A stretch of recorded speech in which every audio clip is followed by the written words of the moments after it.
Every year, violent collisions kill 40,000 Americans and injure another 3 million. But there is no such thing as an accident. Every collision has a story as unique as the people involved. Rusty Haight is a leading authority on accident reconstruction. He trains investigators around the world to read the clues and solve the mysteries. All too often, we forget that driving's not a right, it's a privilege. You may have paid for your car, your insurance, your license, but that doesn't mean you own the road. So when you're driving and you're not in complete control of your faculties, that's just reckless. And when I'm talking about your faculties, I mean more than alcohol and drugs. I'm talking about if you're supposed to wear glasses when you drive and you choose not to wear them, then you get in a wreck. Whose fault do you figure that is? Bottom line, alcohol, drugs, speeding, those aren't the only ways to end up facing a reckless driving charge or worse.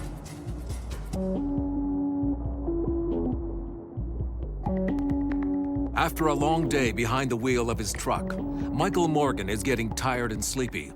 It's about 70 miles to the next truck stop, and Morgan thinks that's a bit too far to risk driving any further. The trouble is, it's illegal to stop for a rest on the roadway. If he's caught, he could face a hefty fine. But given how heavy his eyelids are getting, Morgan decides to pull over and take a break for just a few minutes on a lightly traveled stretch of side road.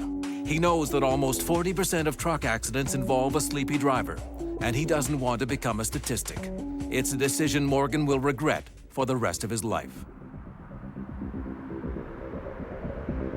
Barbara Shriver and her daughter Brooke are in a festive mood coming back from the movies.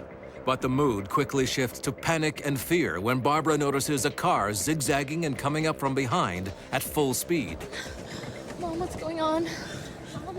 In a matter of seconds, it catches up with them. And before they know what's happened, Barbara has lost control of her car. Up ahead, Michael Morgan's tractor-trailer comes into view, but it's too late. The Shriver smashed directly into the rear end at almost 60 miles per hour.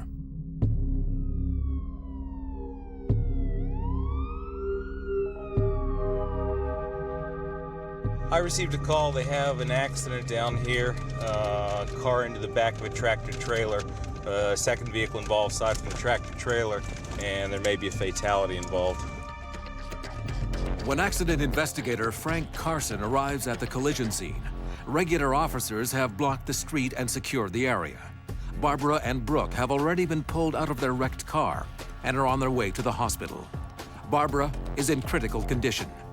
She suffered a lot of head trauma and has bleeding under one of the membranes that protects the brain. She's also suffered bruises on her lungs.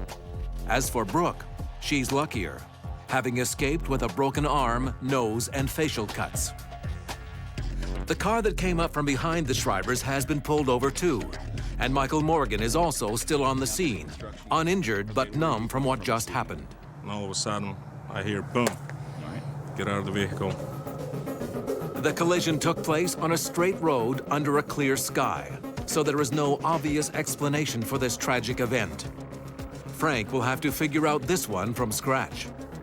But looking at the car under the truck, he immediately realizes why Barbara Shriver is fighting to stay alive. She was not wearing her seatbelt. The passenger side of the vehicle was largely intact. The passenger compartment, the inside of the car where the passenger sat, was very little damage, and of course what helped the passenger immensely was the fact that the passenger was wearing a seatbelt.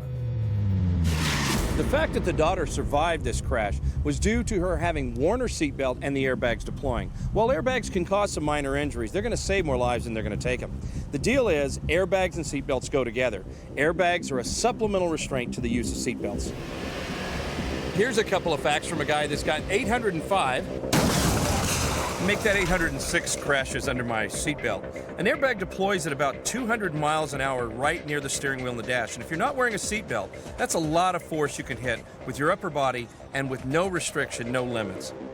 Even when you're wearing a seatbelt, you can still suffer some abrasions on the inside of your arms from the rough airbag material itself. And in some cases, you can even break your wrist. Why is that? Because you could throw your arms up in front of your face like our pal the dummy here. This action can cause further damage, like broken noses and even broken arms. Hey, but you think those injuries are bad? Imagine how they'd be without seat belts and airbags. Remember to buckle up. Seat bags and airbags aside, what the Shrivers have experienced is one of the most deadly and violent collisions possible. What police call an underride. Well, this bar that we're looking at here is called an underride protection bar. The truck drivers commonly call it an ICC bar because it's mandated by federal law. What it's designed to do is to keep the car from running underneath the tractor trailer. And if the car has a blunt front end, it works pretty well. Unfortunately, the modern vehicles are getting more aerodynamic, more low to the ground, more wedge shape, and they tend to run underneath the ICC bar. Rides underneath it, the ICC bar ends up in the passenger compartment and injuring the drivers and passengers a little bit more.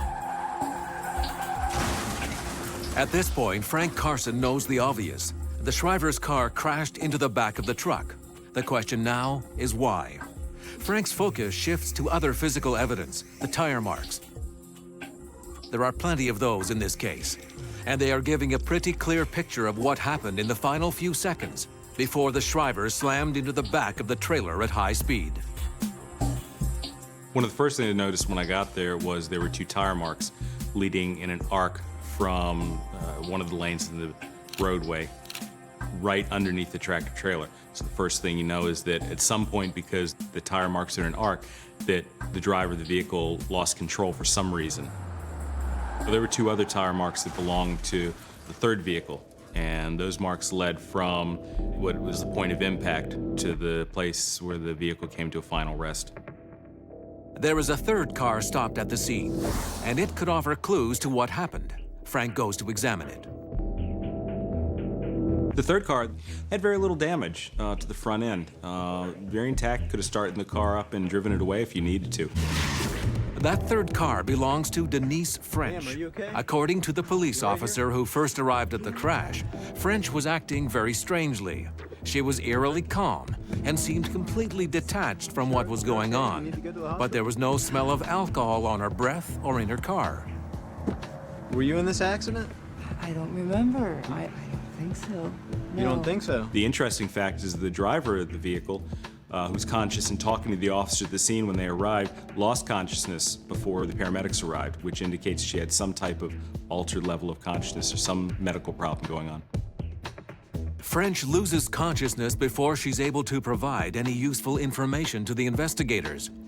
Unable to revive her, emergency personnel on the scene rush her to the hospital. At this point, they are unclear what caused her to collapse. It could be a reaction to drugs or alcohol, or she could have simply fainted as a result of traumatic shock. The post-traumatic reaction to people at accidents vary from hysteria to very calm acceptance of what happened to not believing what happened. Everybody who's been in an automobile accident has that moment of, I don't know what's going on. Some people that's extended. You also have that situation, people are on different types of medications. The reactions vary, and part of the job that we have is determining when they reacted, how they reacted, and why they reacted that way. Yeah, But with Denise French on her way to the hospital, Frank is running out of leads. Fortunately, police soon get a break. Two witnesses arrive who claim to have seen everything. They report that Denise French was acting strangely well before the crash. Behind me, they're going back and forth like they were weaving on the highway. Carl Davis and Marianne Malloy were coming back from a halfway house where they volunteer every week. About 10 minutes after leaving, Carl noticed the headlights of a car that was being driven very strangely and dangerously. I don't know, she's gonna cause an accident. According to both witnesses, French passed them and went on to actually bump the Shrivers' vehicle. Barbara then lost control of her car and crashed into the back of the truck. The witnesses that I was able to talk to saw the striking vehicle being driven prior to the collision and described the driving behavior as very erratic. The driver's going at a high rate of speed, weaving from lane to lane in between cars, and at one point even past cars on the shoulder of the roadway to get around them. So they described very erratic behavior that's not normal behavior for a lot of people. Well, I was on the passenger side, and he kept telling me to look at the lady. You know, she's weaving back and forth. She almost hit us. One thing's for certain, in this instance, the woman hit the car in front of her. What we did here was a crash test where we had a closing speed, an overtaking speed of only about 12 miles an hour. The speed across the ground is one thing. It's that closing speed that's going to tell us how bad this crash was. And imagine if this was a higher closing speed crash, the rear end of the struck car, the car being overtaken, coming off the ground and going out of control. It can be pretty disastrous. One vehicle rear-ended another vehicle, caused the driver to lose control, and unfortunately went underneath the rear end of a parked tractor trailer. We know how it happened. But then we have to look in the aspect with what the witnesses are telling us. We need to try and figure out why it happened, why this woman was driving erratically, why she lost control of her vehicle, why she lost consciousness at the scene after having talked to the police for a few moments. That have a profound effect on how we decide to pursue the legal matter and the charges against the person. Carson's first step in finding an explanation for Denise French's erratic actions is to examine the inside of her car. There are no signs of alcohol bottles or drugs, but something does catch his attention. One of the first things I noticed when I looked inside of the vehicle, there was a lot of sugary sodas, hard candy, there were pastries in the car, and all over the place, in the glove compartment, in the center console, on the front seat, on the back seat. And there are a lot of people who have a sweet tooth, but they don't normally keep that amount of sugary candy with them. We all have certain experiences that bring about certain stereotypes. We expect to see the sports car pulled over by police. What doesn't fit that stereotype would be a middle-aged woman driving what would appear to be recklessly down the road. For police on the scene, they're going to draw on their experience, they're going to draw from the physical evidence, and they're going to bring it all together. But if something doesn't add up, there's usually a reason. As Frank wraps up his on-scene investigation, an officer comes to tell him bad news. Barbara Shriver has just died of her injuries. Just got confirmation from the dispatcher. The woman in a car accident just died. Okay. What Carson still can't figure out is why her car got bumped in the first place. With the death of Barbara Shriver, all the attention's focused on the other driver, Denise French. It's not clear why a middle-aged woman traveling alone would suddenly start driving erratically. It's also not clear why she seems unaware of the consequences of the crash. Depending on answers to those mysteries, Denise French may be headed for prison. Barbara Shriver and her daughter Brooke were driving home on an unremarkable evening. They never made it. Shriver's car piled into the back of a tractor trailer after being hit from behind by a driver who was weaving all over the roadway. It's now Frank Carson's job to find out why. Frank's just learned some unfortunate news. Barbara Shriver died as a result of her injuries. Now his job's going to be to figure out why Denise French's car rear-ended Shriver's. Now, what he determines will help a prosecutor decide if criminal charges should be filed against French. But more than that, it can help provide much-needed closure for the Shriver family.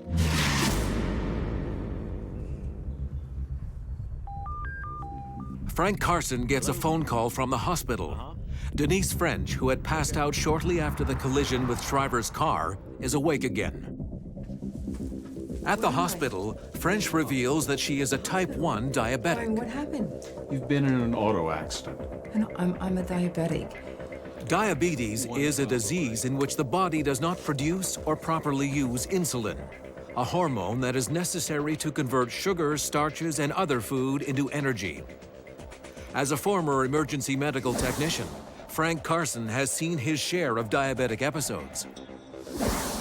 When your blood sugar level gets very low, most people realize that as hunger, or if you get really hungry, you get the shakes. Well, with a diabetic, the reaction can be a little bit different. Again, Frank Carson's medical background helps him play out possible scenarios that would explain her actions before the crash and her attitude afterwards. He starts to wonder whether she was having a diabetic crisis. Normally, if diabetics, the sugar level drops too low in their bloodstream, they don't get that sugar that they need from hard candy or soda, they'll start feeling agitated, they'll start becoming disoriented, perhaps hallucinating, and eventually they'll begin to lose consciousness and pass out, and then it becomes a real health crisis for them, whether they're driving or whether they're at home doing the dishes. It's possible an insulin imbalance led to this tragedy. But one thing doesn't add up. French's car was full of soda and snacks that would have temporarily brought her levels back up. And not a single bottle or bag had been opened. For someone that's lived with this disease as long as this lady has, and made the plan she obviously has made carrying this around with her, it doesn't make sense that she wouldn't take advantage of the solution. It was right here in front of her. So the first thing that you think of is there's some negligence involved. Here's a person who's been a diabetic for 20 years and may not have been managing their condition as well as they could have. Frank Carson has collected all the clues that the crash scene can offer. With Denise French awake, the next answers will have to come from her. He goes to interview her at the hospital. But what he hears only deepens the mystery. Denise French doesn't believe she had a diabetic crisis. The driver told me that she had missed her exit where she was going to. She had gotten lost, so she decided to keep going, and she started feeling bad, and she thought that she would get off at the next exit to try and find some place where she could stop and take something to eat, perhaps to get over this feeling, see what was wrong with her, and that's what she remembers. But Denise French also admits something very important to the outcome of this investigation. She says she doesn't keep a log of her daily diet, her blood sugar level, her insulin intake. The fact that she isn't doing this basic activity may add up to outright negligence in terms of this crash. Denise French may be looking at a charge of reckless driving causing death. But as Frank Carson assembles the evidence to present to the prosecutor, he uncovers something startling. It might even mean a 180-degree turn in terms of the possible reckless driving charge. As always, Frank Carson asks to see the medical records of the drivers involved in the accident. And that's where he finds an explanation, not only for French's behavior behind the wheel, but why she couldn't feel a diabetic attack coming on in the first place.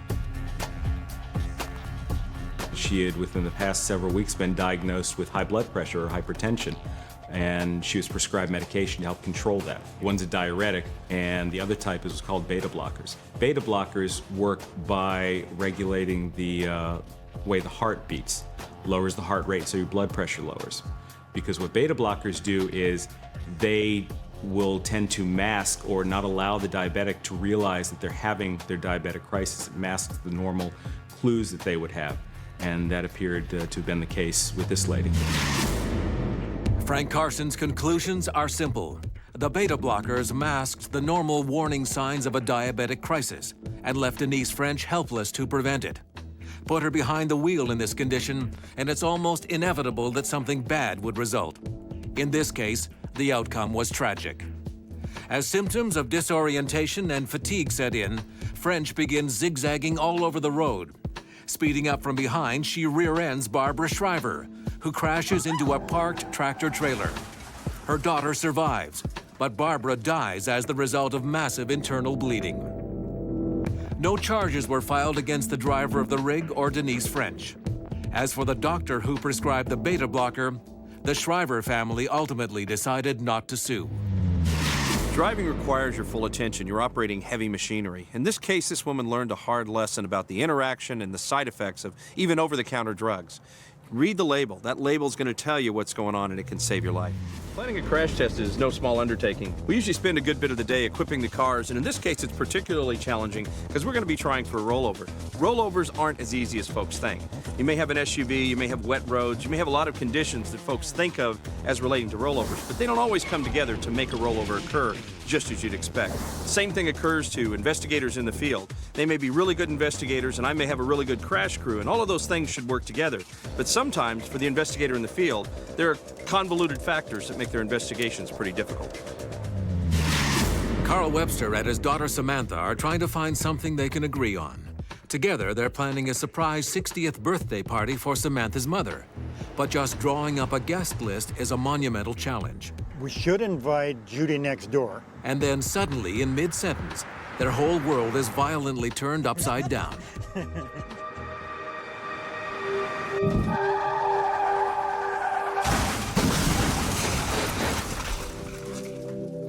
Despite the fact that he was wearing a seatbelt, Carl Webster is killed instantly, his upper body crushed as the truck rolls over and slides off the road. Outside on the grass, his daughter is virtually unscathed, but in a state of shock, having survived one of the strangest accidents investigators here have ever seen. As Samantha is rushed to the hospital, accident investigator Mark Wright arrives on the scene. He and his team of specialists are responsible for putting the pieces of this puzzle together. Why did the pickup flip over? Were any other cars involved? And how could one lucky passenger escape with only minor injuries? Right now, all he has to go on is a mangled truck and a trail of debris. There are a number of conditions that can bring on a rollover. Driver behavior, reckless driving would be one. A roadway condition or even a mechanical issue might cause one of these very violent events. And when you're ejected in a rollover, you're 4 times more likely to be killed than if you stay inside the car. In this case, the ejected occupant actually survives and the person that stays in the car is killed. And that's just one anomaly here. For the investigators, though, the key is to start with figuring out how this crash happened. They don't generally just roll over for no reason. There's usually either a violent steering action or hit something that caused them to trip and roll over. When I look at the pickup truck, I'm looking for scuffing on the actual tires themselves and scrapes on the rims to see what may have contacted the road in a violent steering maneuver. I'm looking for damage to the vehicle itself. That'll show me what direction it was sliding and the orientation of the vehicle, and then helps me to know what to look for on the road as well. Unfortunately, the inspection of the truck offers Mark Wright no obvious explanation as to why this pickup suddenly began tumbling out of control. His next step is to begin the painstaking examination of a field of debris that stretches back almost 200 feet from the wreck. Just immediately leading up to where the pickup truck was paint transfer on the asphalt. And that's pretty typical of a vehicle that's on its roof. Before that, I saw some tire marks, and that's typical of a hard steer maneuver. Just before that, there was actually a circular scratch on the road surface. There was actually 2 of them, and they looked like 2 circular wheels. 2 circular impressions imprinted on the asphalt baffle Mark Wright and his team of investigators. Everything else in the debris field clearly came from Carl Webster's truck. But the source of these marks and the role they played in the crash is a complete mystery. So, Mark, you've got a complex scene here with a lot of physical evidence. Have you sorted this out? Have you ruled anything out yet? Yes, I looked at the vehicle itself, and I've ruled out that it's been involved in a collision with any other vehicle. Have you got a working theory so far? Yes, I do. Actually, we've got a tire scrub and a circular impact mark on the ground, which does not come from the involved pickup truck. So my theory at this point is that it's hit something to cause it to go out of control. And you haven't found that yet? No, we have not. While the team searches for anything that may have left the impressions in the road, Mark Wright sets out to find the speed of the pickup truck at the point of impact. With no evidence to suggest Carl Webster was impaired, knowing his speed will allow investigators to better understand the crash. They'll know how suddenly a hazard would have appeared to Webster and why a minor impact produced such a devastating crash. Energy is equal to 1/2 mass times velocity squared. It's a very elementary equation that a lot of accident investigators learned in high school and middle school, but probably thought they'd never use again. Turns out, for accident reconstruction, this is a very useful model. We know the energy. We can figure out how much energy is used up skidding the car or doing damage. We know the mass, we know the weights of the car. So there's 2 of the unknowns. The last value, speed, that's what we're a lot of times solving for. And if we know these 2, we can get to that one. Mark determines that Carl Webster and his daughter Samantha were doing just 50 miles per hour in the seconds before their pickup struck an object in the road, flipped onto its roof, and began rolling across the road. As the on-scene investigation wraps up, Mark Wright is left to wonder about just what Carl Webster hit and whether he saw it in his final seconds or was oblivious to the danger. So you're driving down the road and you're faced with debris. You have 2 choices. You can swerve or you can hit it.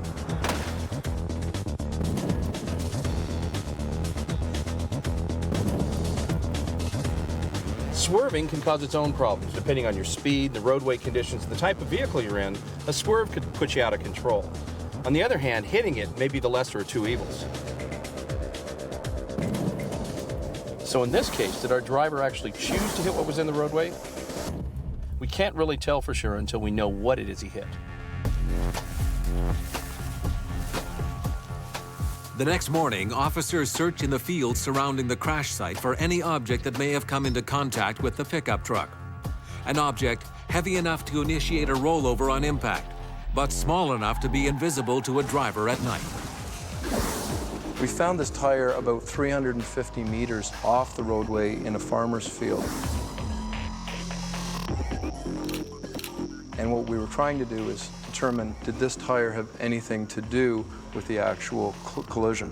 What we did find was a gash in the tire and other damage to the rim that corresponds to rim damage to the front tire of this pickup truck. And also, we found an area of cleaning on the leaf spring itself. It's actually damaged.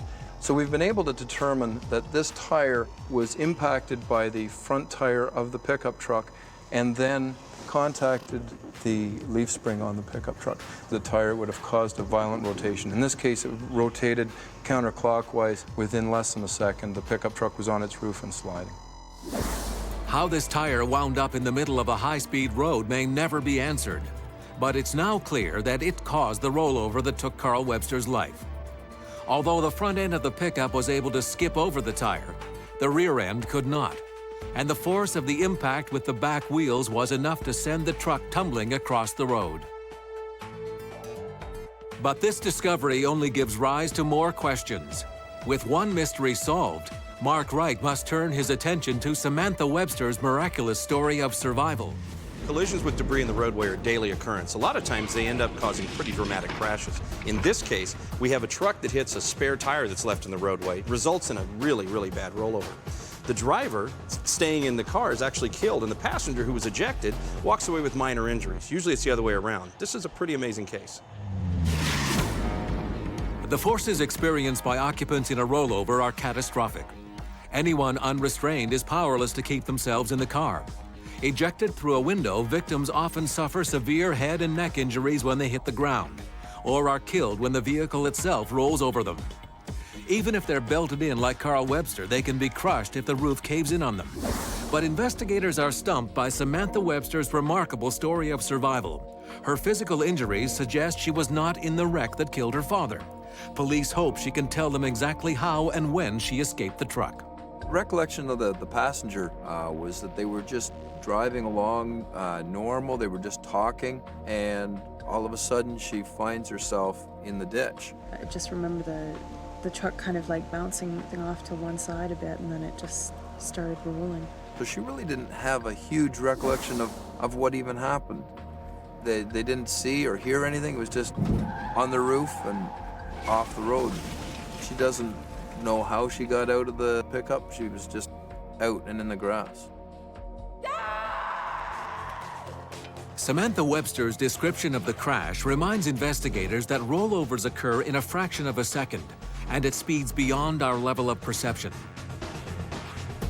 Coupled with the incredible forces she experienced, it's little wonder Samantha is unable to describe her experience in detail. To understand what she may have gone through will require duplicating a rollover on a closed stretch of highway.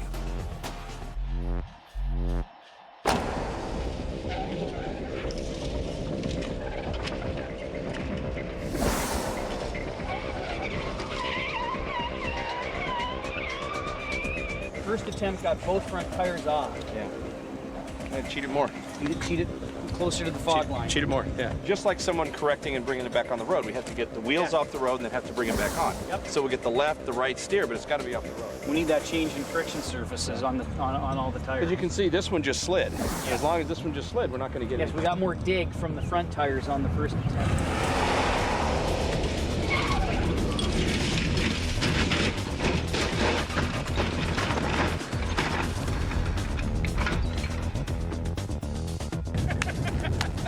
Now that's the way it should work. That was 3 complete turns and it landed on its feet just like a cat. Now look at the big impact on the passenger side on the off side of the roll. That would not be very friendly for the passenger. No, this is ugly. Rollovers are incredibly violent events. Once where I had 4 or 5 inches of headroom, all of a sudden now, on this side, I find I have next to none. But still in all, seat belts are going to save your life. They're going to keep you in the car and protect you, keep you from moving to the roof when the roof's on the ground, and that's the best protection, much better than being out on the road.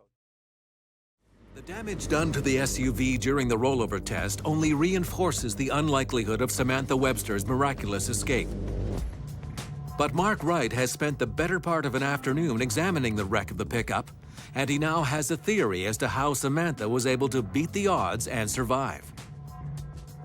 We were able to conclude that coupled between the seat belt, it's attached to the B-pillar, and when the vehicle rolled over, the B-pillar was compromised, and that created some slack in the seat belt, and that, along with the seat braking itself, created more slack. So the seat belt did its job initially in the initial rollover to hold the passenger in place, but on the second impact, when the pickup truck actually left the road and went into the ditch, there was enough slack that the passenger was ejected through the passenger side window. Fortunately for her, the ditch was soft grass, the ground was moist, and it was able to assist her in not sustaining any serious injuries. Typically, if a person's ejected, they come to an immediate deceleration because they hit another stationary object. That individual then will sustain massive acceleration, deceleration, rotation forces on the brain, leading to eventually brain death. In this scenario, what happened was that there was a slower deceleration because the person was perhaps sliding along the grass, and those types of deceleration forces that one associates with severe brain injury did not occur. Mark Wright arrived on the scene of a fatal rollover and found more questions than answers. But with the last piece of the puzzle in place, he is finally able to say exactly how this tragedy unfolded. Carl Webster is driving his pickup at about 50 miles an hour. Suddenly, he hits a fully inflated tire lying in the middle of the road. The front end of the pickup immediately bounces, raising the rear wheels. When they touch back down, the left rear spring cuts into the tire, forcing the truck onto its side and into a deadly rollover. Samantha's life is saved in those first milliseconds by her seatbelt, which holds her firmly in place. But the roll is so violent, it smashes the roof and rips her seat from its moorings, providing a momentary slack in the belt. This allows Samantha to be ejected out of the passenger window and onto the soft roadside grass. Had she stayed in the truck, she would have most likely been crushed to death. Although grateful to have survived, Samantha Webster doesn't dwell on how lucky she is. Her own survival is a daily reminder of the night she lost her father. The other interesting aspect of this crash was that spare tire in the roadway. You have to wonder how many people drove by that without hitting it. Drivers have a responsibility to secure the load in their vehicles. They also have a responsibility to get things out of the roadway that come off their vehicles when it's safe to do so. In either case, we wouldn't have known all of that had it not been for the good work of Mark Wright and the other investigators involved. Next, a young girl is struck by two drivers while riding her motorized scooter. Both say they couldn't avoid the collision. The physical evidence says otherwise. I got to the scene. Something really caught my eye was the length of the skid marks. I'm sure you've seen it before. A kid as young as 9 or 10 on a scooter zooming in and out of the streets and intersections. Makes you ask yourself, when are we old enough to be a responsible driver? Well, you'll get an answer in this next story.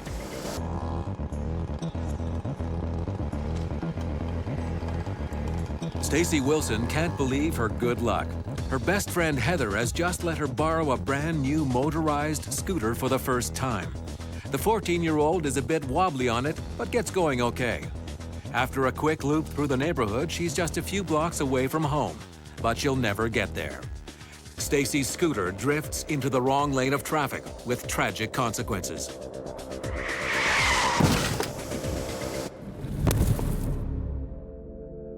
The information we had was that it was a young girl was dead at the scene from being hit by at least 2 vehicles.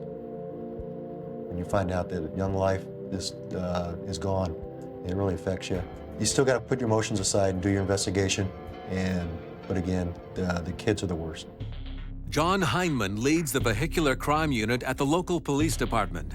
When he gets to the scene, Stacy Wilson's body is still there. A car and an SUV have pulled over as well, and both drivers have admitted to hitting the young victim. It may seem like a simple case of a little girl losing control of her scooter, but John has his work cut out for him. Hi, I'm Sergeant John Hyman with the Phoenix PD's Vehicle Crimes Unit. It's his job to uncover the precise chain of events leading up to the accident and make certain that everyone involved is telling the truth. Which vehicle were you driving? I was in the first vehicle. The sedan? Yes. The first driver I started talking to was the driver of the car involved in the collision. It was the first vehicle that the GoPed hit. And you were driving the SUV? Yeah, it's right behind her. Okay. What I'm going to first do is I'm going to interview each separately. I'll start with you. Stephanie Jackson is the driver of the car. She is traumatized by what happened. After all, she has 2 children herself. When I started the interview with the first driver, she told me she was going down the street approximately 30 miles per hour, the speed limit. Saw this GoPed. She pulled off to the side, but not in time. The GoPed sideswiped her, causing the GoPed to go to the right, or the GoPed fell to the ground. Jackson insists that she did all she could to avoid the collision. And so I veered off and had to swerve off of the road. Emergency workers on the scene suggest that Stacy head injuries are one of the most common causes of accident fatalities. Once the head is hit by a moving object, it accelerates very quickly, and then usually will decelerate once it hits the ground very quickly. The abrupt acceleration and deceleration of the soft brain within the hard skull causes massive injury in the nerves and the blood vessels throughout the brain. There's massive swelling in the brain because of the injury to the small nerves and the blood vessels. That swelling or edema within the brain can actually increase the pressure inside of the brain to such an extent that the heart is unable to pump blood flow to the brain adequately.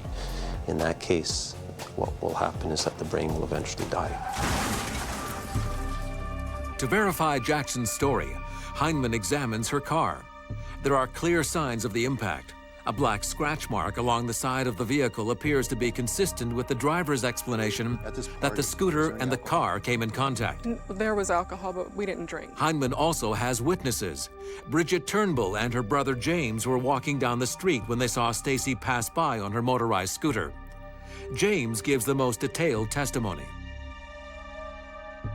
And as soon as the GoPed rider passed by him, he looked back, knew he was going to hit this car, and saw the collision with the sedan and the GoPed. The witnesses appear to confirm that it was young Stacy who hit the car, just as the driver said. The next interview is with Kathy Morgan, the driver of the second vehicle involved. Morgan is also in shock. She was following the car in her SUV and saw the car brake and pull over. The next thing she knows, there's a young child lying on the roadway in front of her. Morgan hits the brakes, but could not avoid running over Stacy. Kathy, as you were behind your friend, how fast were you going? I was going the speed limit, like 30 or 35. She said that she was going the speed limit, maybe just a little faster, but no more than 10 miles faster. 30 to 40 miles max. I mean, I couldn't see anything in front of me. I mean, I tried to stop as fast as I could. So everyone appears to be singing the same song here. They've all got the same story going. The little girl's riding this motorized toy vehicle down the middle of the road. The 2 drivers, they tried to avoid her. They just couldn't. Case closed, right? No. Turns out the physical evidence is telling us someone is responsible for the little girl's death. Some people think that, these automobiles, they're just accidents. And the criminal charges aren't warranted because it's just an accident. Well, they're not accidents, they're collisions or crimes. In any crash, what the drivers say and what the witnesses claim they saw can help investigators determine what happened. But the strongest stories are always told by the physical evidence. Injuries to bodies, marks on the vehicles. It doesn't lie. And in the investigator's mind, that physical evidence is adding up quite differently than what at least one of the people involved is saying. Something that really caught my eye was the length of the skid marks. Looked several hundred feet in length. Knowing this was a residential street with a 30-mile-an-hour speed limit, 200 feet of skid marks is going to put this speed up around 60 miles an hour of this vehicle, twice the speed limit that was the posted speed. John measures the skid marks, and as he expected, they confirm his doubts. The driver of the SUV was well over the speed limit before she ran over the child. Skid marks on the roadway. In police work, we call that a clue. It's a clue that tells us she was on the brakes trying to stop the car. She's probably too inexperienced to realize that skidding, you're just going to go in a straight line. If she'd let her foot off the brake, she probably could have steered, regained control, and avoided the crash. Looking at the evidence on the road, the skid marks, I knew that driver was reacting to something, and it hit her brakes hard. And had she been going that speed limit, she would have stopped in ample time to avoid the impact with the young girl on the road. Now, whether that would have saved Stacy's life is a crucial issue here. The little girl did hit her head on the pavement after bouncing off the car.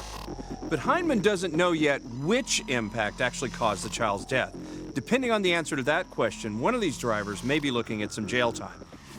The parents of 14-year-old Stacy Wilson are looking for answers after a tragic accident on a nearby residential street. The investigation so far has shown that Stacy's motorized scooter ran into the side of a car, knocking her backward onto the roadway. An SUV following close behind could not stop before running her over. After measuring the skid marks, accident investigator John Heinemann has determined that the SUV was going nearly double the speed limit. A lot of factors can affect how a vehicle behaves when a driver hits the brakes. The condition of the road, the weather, wear and tear on the brakes themselves, all of those factors may play a role here. Since it was a criminal investigation, took the SUV and did a series of skid tests. 3 of the skid tests at 50 miles per hour, 60 miles per hour, and 40 miles per hour. Took all 3 tests, came up with my values that I needed for the investigation. Drivers don't realize what a difference 10, 15 miles an hour makes when it comes time to brake. It can be the difference between a good scare and a guilty conscience. What I'm gonna do is I'm gonna take this car and I'm gonna skid at 30 and then 50. See how much difference it really does make. Obviously, the faster a vehicle is traveling, the harder it is to control in a skid.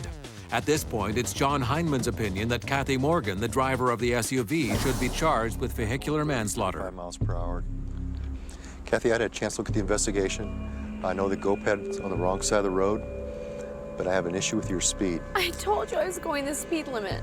You're not going 30 or 35. Just your skid alone has you at 60 to 65 miles per hour. I was not. There was nothing I could do. It wasn't my fault. It's going to be a homicide investigation. What? And the case is going to be sent to the county attorney's office. I didn't do anything. I didn't mean to hit that girl. Young girl died. That had they been going 30 miles an hour the speed limit, nothing would have happened. They would never even impacted that victim. So we got an obligation to the victim to set forth the criminal proceedings and put the criminal justice system in motion. You know, maybe harsh, but there's consequences with everything. The next step is to determine exactly how the victim was killed. To get a conviction, John's going to have to show that it wasn't the first impact and fall to the ground that killed the little girl, but rather the second impact with the SUV. To do that, he's going to go to a biomechanical expert for a head drop test. Biomechanical experts examine how both internal and external forces impact the human body. The head drop test will help determine if the force of Stacy's fall after the first collision with the car caused her fatal skull fracture. John, what we have here is a drop tower. This will allow us then to look at the question, in this case, of whether or not falling over could have produced the head injury that we see in the victim. And this is what it looks like. What we saw in the head drop experiment, John, was the force that results strictly from a fall. And we demonstrated on the basis of magnitude that that would be insufficient to produce any kind of major head injury, certainly not a fatal one. Remember that Stacy was wearing a helmet, which significantly reduces the impact and the injuries caused by the fall alone. And that is only one of the elements that leads Kerry Knapp to his conclusions that Stacy could not have died as a result of her fall. Her head injuries reveal another story. What you get in a broad-based strike like that is, if you get anything, you get a very large, round depression. And in this particular case, what we had is a very, very severe skull fracture in this area with multiple depressed fragments. That requires not only a lot of energy, but a very focal strike. There's only one source of high velocity, high energy focal strike, and that would be strike by the following SUV. Right. But for the county medical examiner, things are not so clear. In the autopsy report, he disagrees and writes that the fall alone after the collision with the car could have caused Stacy's death. It will be the county prosecutor's job to decide if, even with conflicting medical opinions, he will charge Kathy Morgan for reckless driving. As for John Heineman, his investigation is finished, and he can now replay the tragic chain of events that led to Stacy Wilson's fatal accident. The 14-year-old was enjoying her first ride on a motor scooter when something went terribly wrong. For some reason, she ends up crossing the center line and running into the oncoming car of Stephanie Jackson.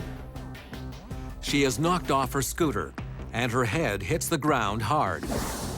Coming from behind at 60 miles per hour, Kathy Morgan hits the brakes, but is unable to stop before running over her body. Stacy dies of a severe skull fracture. But in the end, the county prosecutor decided not to charge Kathy Morgan for vehicular homicide. While she was clearly speeding, the inconsistency between the biomechanic and autopsy reports left doubt as to which collision actually caused Stacy's fatal injury. However, the city had enough information to develop a ban on toy vehicles in the roadway, and a lot of other cities and states have followed suit. As for our two drivers, well, hopefully they're going to follow the rules of the road, and this will change the way they drive. Remember, speed kills.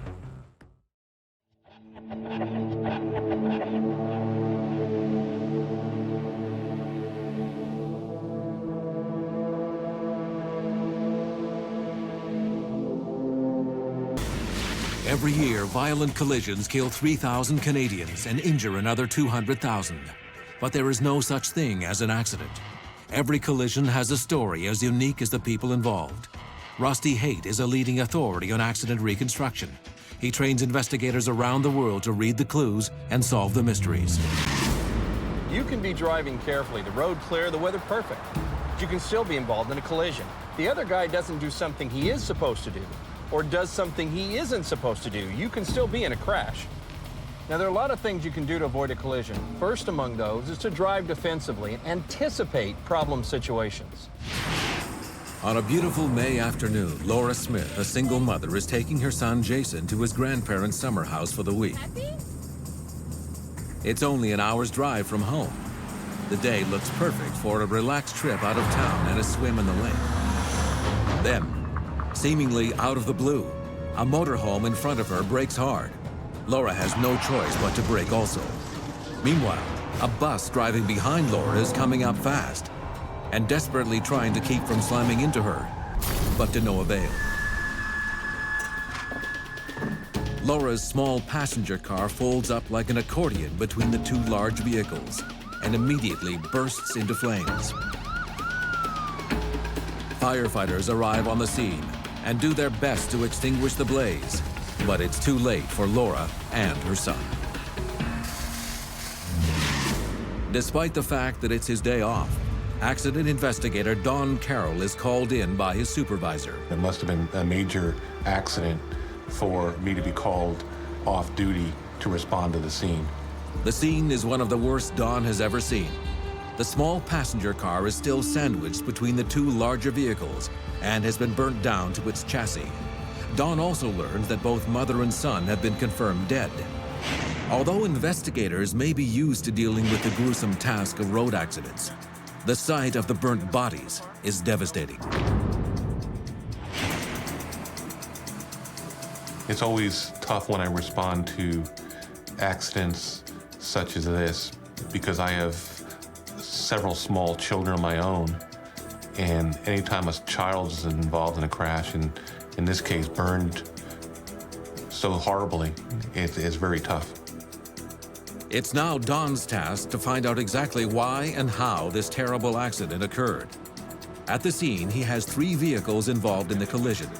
Determining what part each of the drivers played in this tragedy is the first step. I saw that the driver of the motorhome appeared to be in shock, so I decided to go to the bus driver, Miss Albright. Are you okay? Oh, I'm okay. Monica Albright explains to Don that traffic was moving smoothly until out of the blue, the motorhome appeared to decelerate rapidly, forcing both Laura and her to brake sharply. She tried to stop in time, but just couldn't.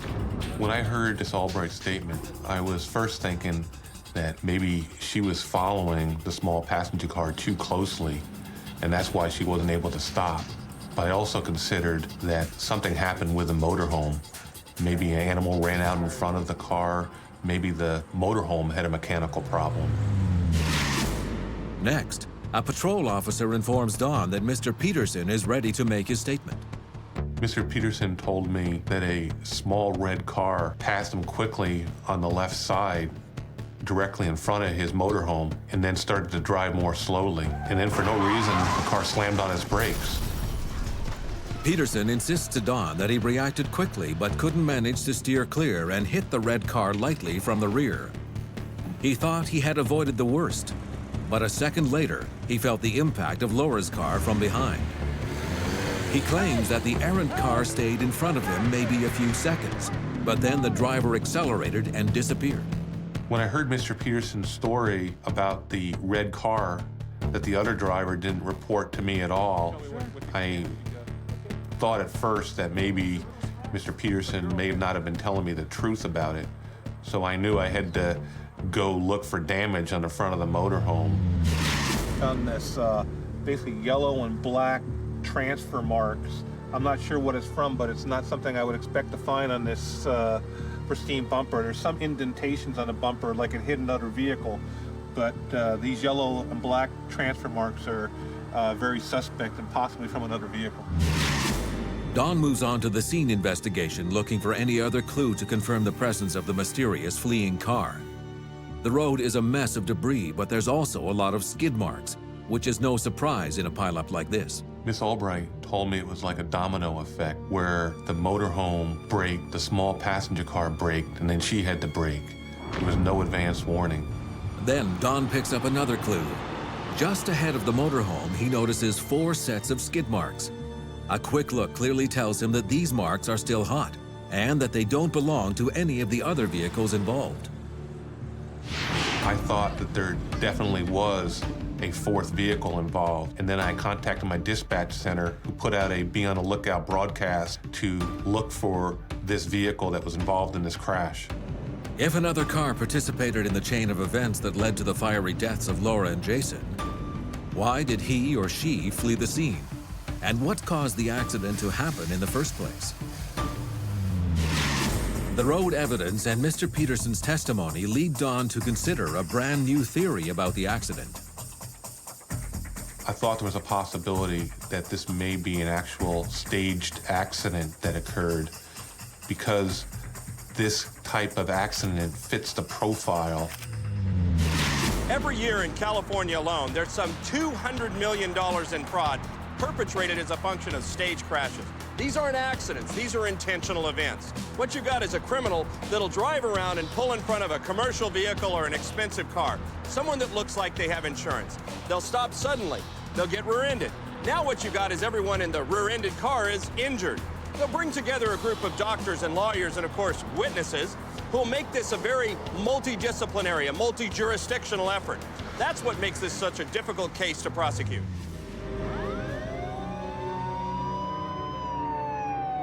A terrible accident on a busy roadway has claimed the lives of Laura Smith and her 5-year-old son, Jason.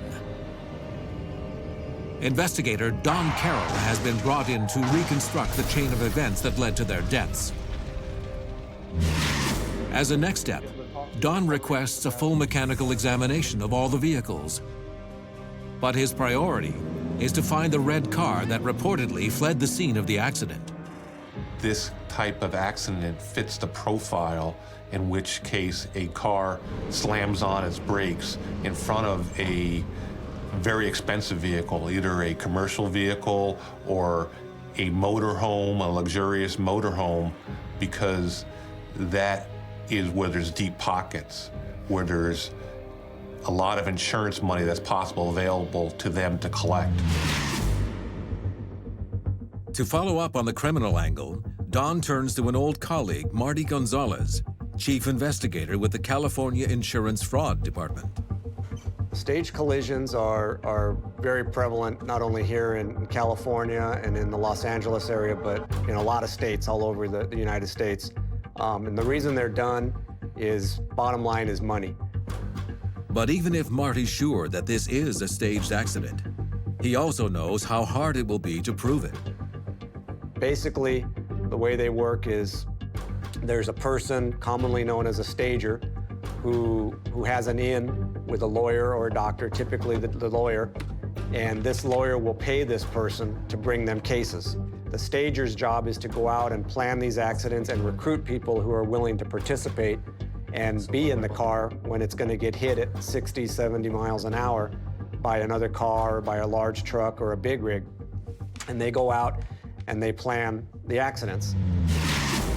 While Marty investigates possible criminal rings having links with staged accidents, Don receives the mechanical report. The examination of each vehicle involved in the crash shows nothing unusual. The same day, the autopsy report also comes in. Even for the two veterans, the details are extremely disturbing. When I attended the autopsy, the medical examiner told me that the mom and the child did not die as a result of being hit in the rear by the bus. They died as a result of the fire that erupted after the crash. And the medical examiner told me that because there was still basically soot inside the trachea, which means that they were trying to breathe. And I was hopeful that it was an instantaneous event, but in this case it was not. Typically, there are three problems. One is that the amount of oxygen in the air in a closed space fire decreases because the fire is consuming so much oxygen. The second problem is that oftentimes in car accidents, when things are on fire, they release chemicals into the air that can injure the lungs directly. And lastly, the heat from the smoke and the heat of the environment can cause direct thermal damage to the lungs themselves. A car doesn't burn for no reason except in the movies. Here, Laura and her son were particularly unlucky. The bus hit the back of the car, and that's where the fuel tank's located. It ripped the fuel tank open. Fuel and air and a source of heat, probably from the bus, the engine, the brakes, something like that, caused the fire. This chain of events coming together left Laura and Jason with little chance of survival. As the weeks go by, the chances of finding the suspect vehicle begin to rapidly decline. Don and Marty exhaust every angle of the investigation, going over the crash scene reconstruction, looking for anything that they might have missed. But the case is also widely covered by the media, and that's how police get the break they've been hoping for, an anonymous tip. There was a lot of publicity on TV about the accident because of the fire, and it was not too long after that the police department received a call from an anonymous person saying that they believed that the accident was staged, that it was done on purpose, and they knew the people that were doing it. With all of the roadway evidence, the statements given by Miss Albright and Dave Peterson, and now the tip-off, Don and Marty are certain they're on the right track. But they are about to tackle the hardest part of their job. They must prove who was behind the wheel and that he or she intentionally set up the crash. We utilize a variety of investigative methods, some with information from insurance companies or other law enforcement agencies. Sometimes we end up having the opportunity to do undercover investigations, and those are obviously very beneficial to us because we can be right there with the suspects and we're getting firsthand information, whether they're making admissions to the person thinking the undercover officer is a friend or a co-criminal, so to speak. It's some of the best kind of evidence we can get. The investigation leads to Norman Miller, a young man from the area who has been involved in staged accident cases before. Over the course of the next few months, the undercover agent reports back with names, dates, and even a boastful admission from the suspect that he had messed up the accident that killed Laura and Jason. The operation is closing in on Norman Miller, but one key element is missing: the car Miller used to commit his crime. When I looked at the yellow and black marks on the right front bumper of the motorhome, I measured the height of it and I measured the length of it because I wanted to find a bumper that was the same height and the same distance between the various marks.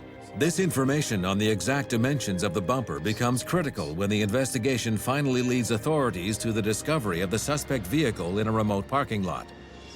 The red car fits perfectly with Peterson's description. Feeling the heat, Norman Miller flees the state, but the police eventually track him down in Arizona. With all the pieces of the puzzle in place, Don Carroll can finally say exactly how this tragic chain of events unfolded. On a sunny afternoon, accident stager Norman Miller spots a motorhome, which he believes has all the makings of a lucrative accident. Moments later, he pulls in front of the motorhome and stops, causing the rear-end collision he hoped for. However, this also causes a collision with two vehicles behind the motorhome, resulting in the death of Laura Smith and her young son, Jason. After months of investigation, Officer Don Carroll accumulates the evidence necessary to bring Miller to trial. The case against Norman Miller is rock solid, and he ultimately acknowledges his role in the accident. He pleads guilty to manslaughter and is sentenced to 11 years in jail for the death of Laura and Jason Smith. Somebody that slam on their brakes in front of another car to try to cause a crash is the lowest of the low. People just do really crazy and stupid things for the sake of a few dollars. Hit and runs are difficult crimes to solve. We're looking for evidence on the body, off the roadway, and when we find the car, we'll be looking for it there too. Paint chips are a big clue. Stuff off the body and off the road are going to give us clues like DNA and microscopic evidence. You may want to run, you may not be able to hide. Once they find the car, we're going to be able to tie this vehicle to that wreck pretty much every time. It's Kevin Polensky's 5th birthday, and his entire family has gathered to celebrate at a local restaurant.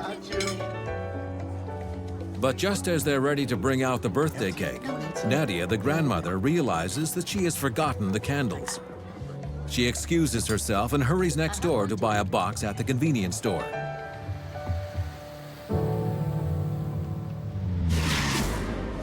But after about 20 minutes, Nadia still hasn't returned. The family begins searching up and down the roadside outside the restaurant, calling Nadia's name. After searching the neighborhood for nearly an hour, it becomes obvious that she's nowhere to be found.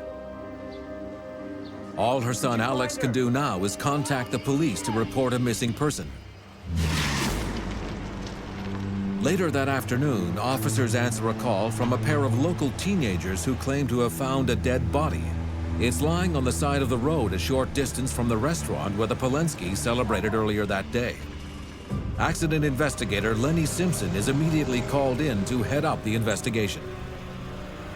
When I arrived at the scene, saw the body of an elderly lady.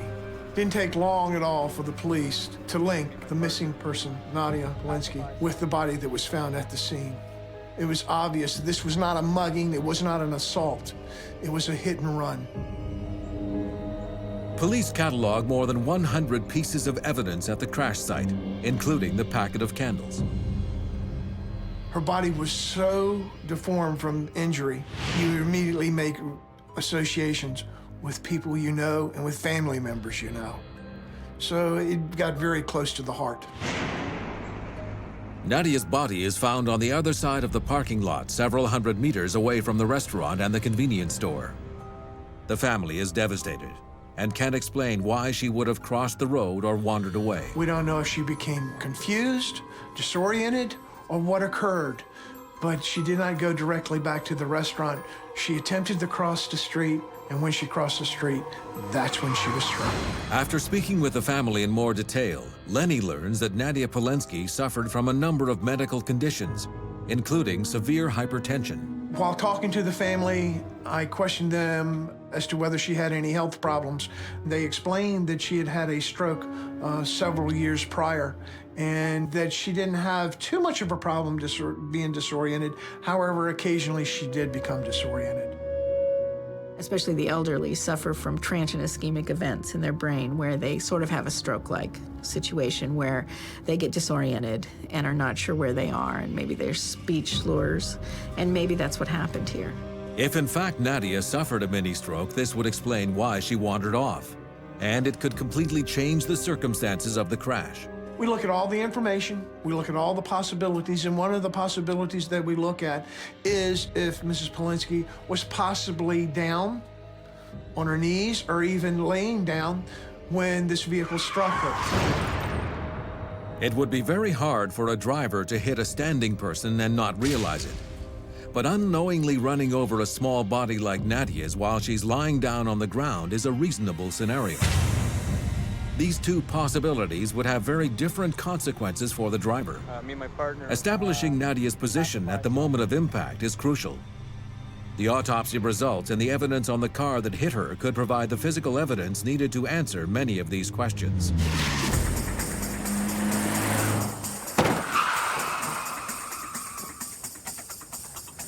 Okay, this is all about injuries. We're looking at this crash for injury patterns. On this particular dummy, what we're going to see is marks on the back, marks on his buttocks, down the legs. This is going to indicate that this dummy was standing up, and you can see here with bumper scuffs, hit from behind when the car came through, as opposed to, for example, laying down or sitting in the roadway. You'd have a different set of injuries. And of course, we tied those things to marks on the car. You'd be able to tell which way he was facing, how he was moving, whether he was sitting or standing or even walking or running when he was hit.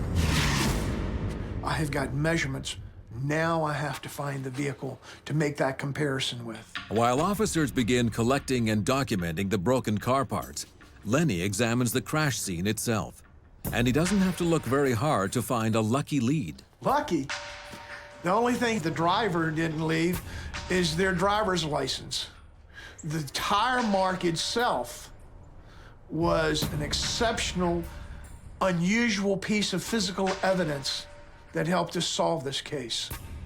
Lenny also has a good idea about how the tire marks were made. Tire mark came from the right front tire of the vehicle. The impact was significant enough that it bent the metal into the tire.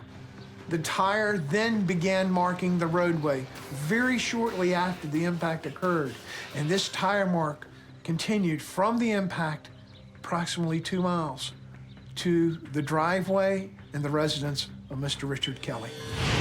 We served the search warrant on the house, and once we served the search warrant, we opened the garage door, and there was the car. It had the damage that was consistent with damage of a pedestrian impact, and it was also the tire mark leading right to the tire. Right to the tire. Finding the car moves the investigation into overdrive. Lenny immediately looks for physical evidence on the vehicle, not only to link it to the collision, but also to establish if Nadia was standing or not when she was hit. We also, under further examination, found clothing fibers that looked very similar to what Mrs. Polinsky was wearing. We also found blood. We found hair. And we found marks on the car that were consistent, again, with a pedestrian being struck. But despite the preponderance of evidence, locating the car is just a first step. Next, investigators must put a driver behind the wheel. Just because you have the car doesn't mean the case is closed. What you have to establish now is who was driving the car at the time the impact occurred. Lenny runs a check on the license and learns that the car belongs to the owner of the house, Richard Kelly. Interrogated about the damage to his car, Kelly admits that he thinks he may have hit a dead animal on the road. The physical evidence is immediately sent to a forensic lab for a complete analysis. We would do comparisons, DNA comparisons, as well as fiber comparisons, to help us determine that this was, in fact, the vehicle that did the striking. Then something else catches Lenny's attention that strikes him as suspicious. The entire front bumper of the car was gone. We didn't see it at the scene. We certainly didn't find it at the house. We didn't know where the bumper was, but it was missing. The evidence on the scene leaves investigators skeptical of Kelly's story. But given Nadia's medical history, Lenny needs to keep in mind that she may have been lying on the ground or even already dead when the vehicle hit her. Without concrete proof one way or the other, the entire case could ultimately be ruled an unfortunate accident. A birthday celebration turns into a nightmare when the body of 70-year-old Nadia Polinsky is discovered on the side of a road. Accident investigator Lenny Simpson believes he's found the car that hit the grandmother, but he still can't say if she was standing, laying down, or even dead when she was hit. He'll have to wait for the autopsy report to find out. tire mark Meanwhile, is right there. Lenny must put a driver behind the wheel of the suspected vehicle. He continues to search the inside of Kelly's car for more clues. We found a cell phone. We also found a receipt from the restaurant. The restaurant receipt that we found inside the car on the console had the restaurant name, it had the date, and it had the time. The time that the credit card was used to pay for the meal. The credit card belongs to Richard Kelly. This is a very important clue. It places Kelly at a restaurant located only 6 kilometers from the scene just a short time before Nadia was hit. We went to the restaurant. We had a photograph of Kelly. And I was able to talk with the waitress that actually waited on Mr. Kelly. She positively identified him as being the person that she had waited on, that he had had somewhere between 5 and 6 beers to drink in a short period of time. And what we were also able to establish is that he was there with a woman. This woman could have been the last person to see Kelly driving the car before the impact occurred. Following his instinct, Lenny wonders if maybe Kelly called the mysterious woman before they met at the restaurant.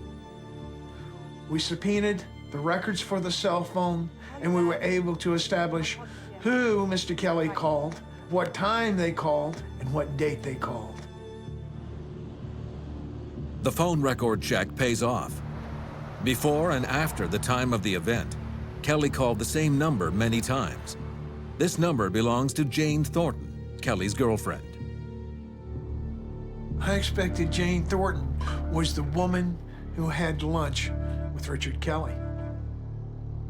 And to my surprise, I found out that was not the case at all. She was at home waiting for him to come home to dinner, but he never came home. And when she found out that he was having dinner with another woman, needless to say, she became very upset. Jane Thornton is now eager to cooperate. She informs police that Kelly did call her that day and told her he may have accidentally hit an animal. This would seem to support the theory that Kelly didn't realize he'd hit Nadia in the first place. But then Jane goes on to reveal that Kelly pleaded with her to drive by the scene and retrieve any missing car parts. This strikes Lenny Simpson as extremely suspicious. The autopsy report now becomes critical. If the evidence shows that Nadia was standing at the time of impact, it will be enough to bring a hit-and-run charge against Richard Kelly. When you're down on the ground and you're run over, you have very different injuries than if you're standing up and you're struck by a car. The autopsy report clearly shows Nadia's position at the time of impact. The fractures to her legs were both above the knee, suggesting a standing position at the time she was hit. Her pelvis, ribs, and skull were fractured on the left side, consistent with a collision of this nature and speed. The injuries inflicted by this violent crash are all consistent with the damage on Kelly's vehicle and responsible for Nadia Polensky's untimely death.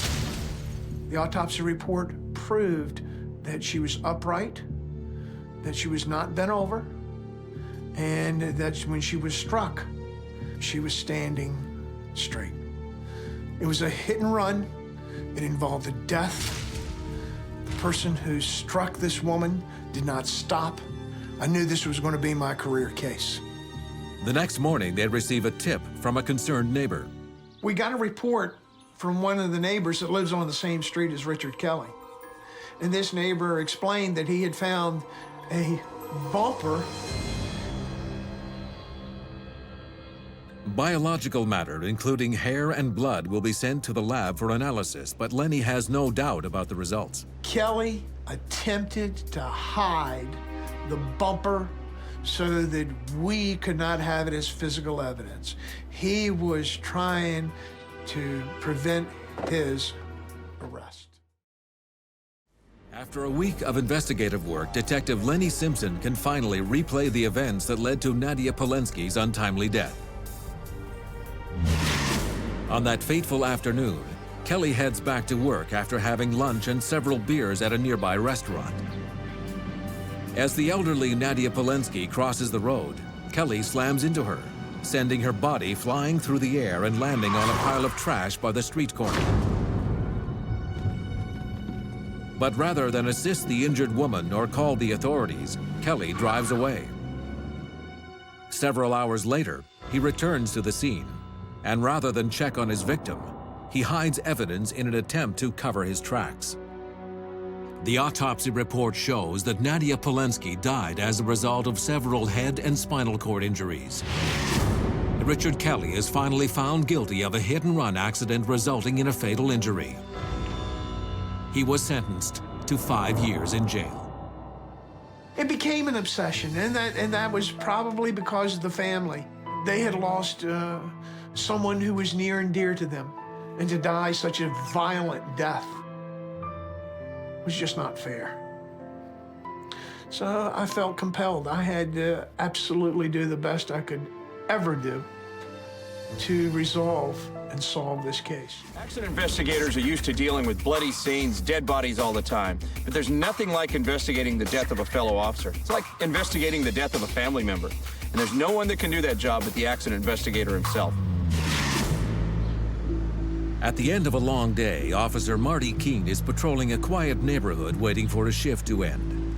Everything seems to be going smoothly when suddenly, something catches his eye in the rearview mirror. He swings a quick U-turn and drives back in the direction he came from. As it turns out, Officer Keene has stumbled onto a major car accident involving 2 vehicles, one of which has caught fire.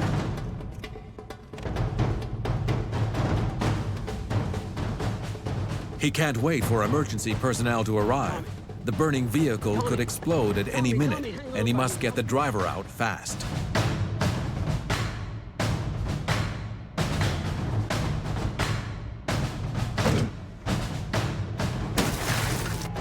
As medics arrive on the scene, the passenger from the other car staggers out into the street, but the driver is not responding.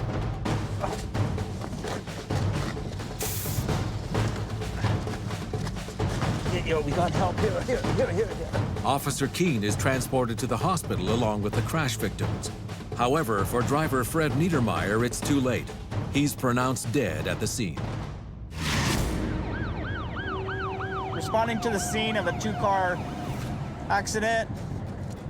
My dispatcher advised me that my best friend Marty tried to save one of the drivers in the accident when the vehicle caught on fire, and he suffered smoke inhalation and had to be transported to the hospital himself.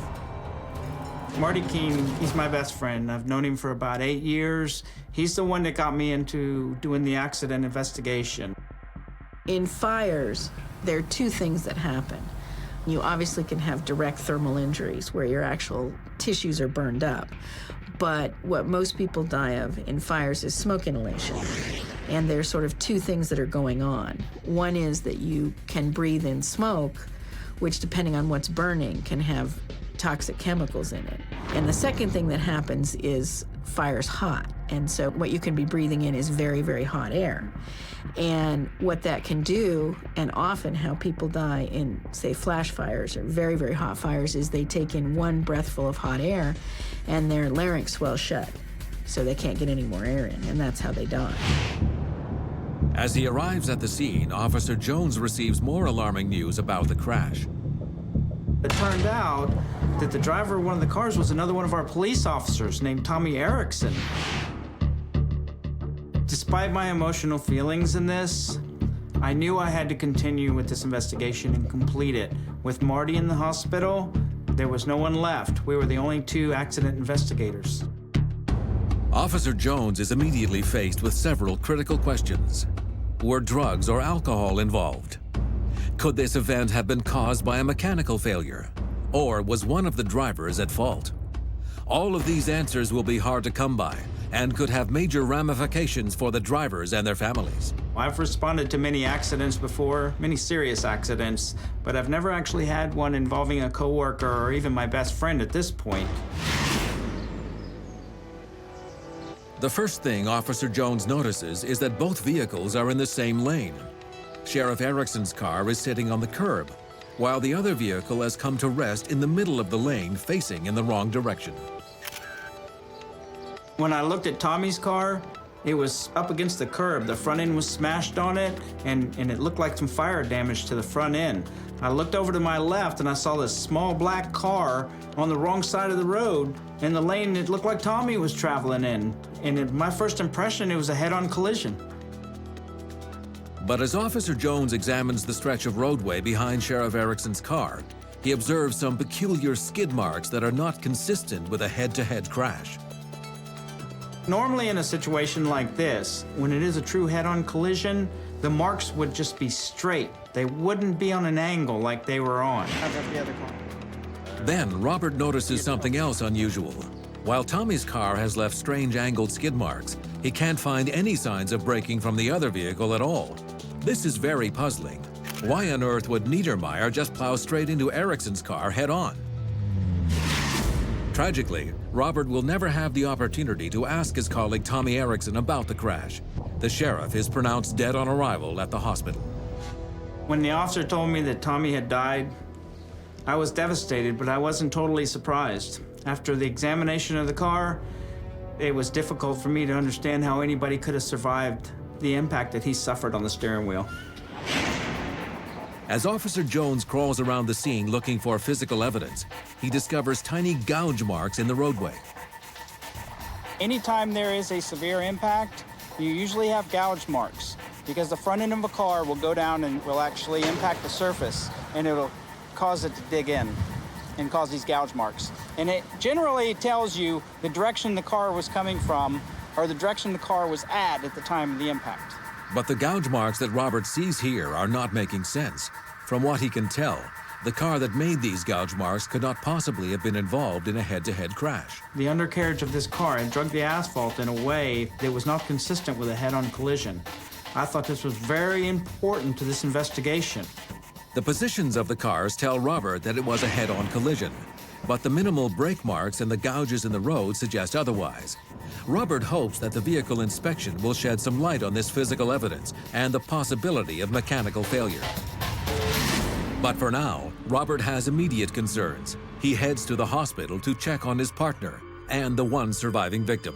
After a troubling day with many unanswered questions, he's finally given some good news. His partner, Officer Marty Keene, is still unconscious, but recovering from his injuries in intensive care. Expecting to find the one surviving passenger in critical condition, Officer Jones is amazed to see him sleeping peacefully. His name is Arthur Curtis, and his chart notes that he has only suffered one minor injury, a broken nose. I was a little surprised when I found out that Arthur had just had a broken nose. Seeing how both drivers had died in this collision, something just didn't seem right to me. The interview with Arthur Curtis provides more clues. I could smell alcohol on his breath. I asked him if Fred Niedermeyer had been drinking also. And Curtis told me that they had both come from a bar right down the street from where the accident happened. The toxicology report indicated that Fred Niedermeyer had consumed quite a bit of alcohol. His blood alcohol level was a 0.18, which is considerably over the legal limit. The blood alcohol content could explain the lack of brake marks from Niedermeyer's car. Perhaps he was just too drunk to react to the oncoming vehicle. It may also shed some light as to why Niedermeyer ended up in Sheriff Erickson's lane. But it still doesn't explain why the passenger, Arthur Curtis, only suffered a minor injury, or why Erickson reacted to the oncoming car so late. It appears that Tommy just locked the brakes up and tried to turn away from it just right at the last minute, like he never saw it coming. I had a hard time trying to figure that out.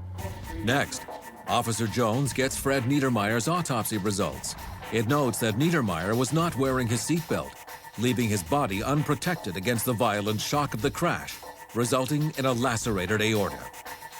Car A hits car B, and all that force from car A gets transferred to person in car B. The bodies inside the car keep moving and hit something inside the car, and then the organs inside the bodies keep moving and hit something inside the body. So it's boom, boom, boom. Well, that crash was only at 35. Imagine if it was a lot faster, like Sheriff Erickson's. In every crash, there are 3 collisions. The first one's between the car parts. The next one is bodies striking structures inside the cars, like the steering wheel and the dash. The last one is where body parts strike internal body parts like the ribs. Your heart and your lungs striking the ribs can cause blunt force trauma. That can lead to internal bleeding, and that's what killed Sheriff Erickson. An off-duty sheriff is involved in a deadly car crash that kills him and another driver. The resting position of the car suggests that it was a head-on collision. But the rest of the physical evidence says otherwise, creating a real mystery for the investigator. As a first step, Officer Jones needs to run a complete mechanical check on the vehicles and document the damage from the crash. I'm driving over to the garage now to do the vehicle autopsies on the 2 vehicles involved in that crash. Right now, the best evidence I have are the 3 gouge marks in the road. I want to look underneath that vehicle and find out what caused those gouge marks. The brakes and operating systems check out okay, so mechanical failure is ruled out. But the question remains, why would 2 cars collide head-on with virtually no attempt to avoid each other? Officer Jones's next job is to painstakingly match the marks on the road with the cars and parts that caused them. This giant jigsaw puzzle should give him a fairly accurate sense of the crash dynamics. While inspecting the undercarriage of Fred Niedermeyer's car, he finds his first important piece of the puzzle. What I discovered is the marks right here in the suspension are what caused the gouge marks. There's actually pieces of asphalt still on the metal components underneath this car. When I looked at the gouge marks again and saw the angle they were coming on, I was able to determine that Fred Niedermeyer's car was actually coming on an angle and not directly head on. It's a blue there, right there. This is a major breakthrough in the case. With Niedermeyer's angled gouge marks and the offset skid marks from Erickson's car, Robert now has a clear idea of where the cars were at the time of the impact. It appeared to me that Fred Niedermeyer was actually making a left turn or making a long sweeping turn into a driveway access, and he turned right in the path of Tommy. That explains to me why Tommy never reacted to this crash. The force generated in a head-on collision would have been so violent that no one would likely have survived the crash. This left turn finding explains why the passenger in Niedermeyer's car wasn't more severely injured. The impact was absorbed primarily on the driver's side, leaving the passenger side mostly free of this deadly force. The evidence left by the skid marks indicate that Tommy actually swerved to the right just before the collision. This discovery puts Niedermeyer clearly at fault. But one mystery still remains. If it was a left turn collision, how did Niedermeyer's car end up in the opposite lane facing Erickson, creating the illusion of a head-on crash? Tommy's car was actually 10 miles an hour faster and 1,000 pounds more than Fred's car. And that explains why Fred's car went so far backwards and wound up in the lane that Tommy was originally driving. It was this weight and speed disparity and the resulting backwards movement that made the crash look like a head-on collision. The pieces are all coming together for Officer Jones. This new theory explains the victim's injury patterns and the absence of roadway evidence, as neither driver had much time to react to the other's vehicle. With the final piece of the puzzle in place, Officer Jones can now replay the events that led to this unfortunate tragedy. Fred Niedermeyer and Arthur Curtis spend the afternoon drinking beers at a local bar. Wow, cut their heads off. Soon after leaving, Niedermeyer slows down to make a left turn but fails to check for oncoming traffic. The impact of the collision lifts Niedermeyer's car off the ground, pushes it backward, causing it to land in the center of the lane facing in the wrong direction. The pieces all fit together for Officer Robert Jones, but the solution only came after a lengthy and emotionally draining investigation. Thankfully, Marty Keene eventually makes a full recovery, but sadly, both officers' thoughts are with the relatives of Sheriff Erickson and Fred Niedermeyer. No criminal charges were filed in this case. This accident was an emotional struggle for me because a coworker was killed in the accident. A friend of mine was injured in the accident. Once I completed my investigation, I was relieved to find out that Tommy wasn't at fault in any way, shape, or form in this accident. This was a difficult case for Robert on a number of levels, professionally and emotionally. Don't be fooled by that appearance of callousness and coolness the accident investigators show. Deep down, remember, they're human beings as well. They care about getting that guy off the road that deserves to be off the road because they drive as well and so do their families.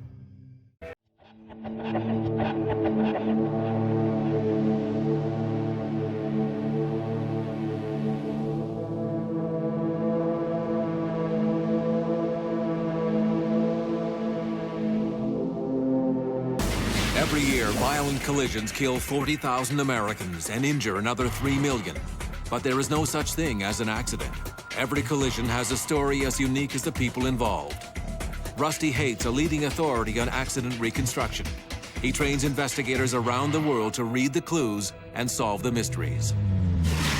No two crashes are alike. Of the primary categories, frontal, rear end, rollover, and side impacts. These side impacts are the worst. They can lead to severe internal injuries and even fatalities for the person in that seat. I'm going as fast as I can. It's been another long evening at Grandma and Grandpa's for little Amy Rogers.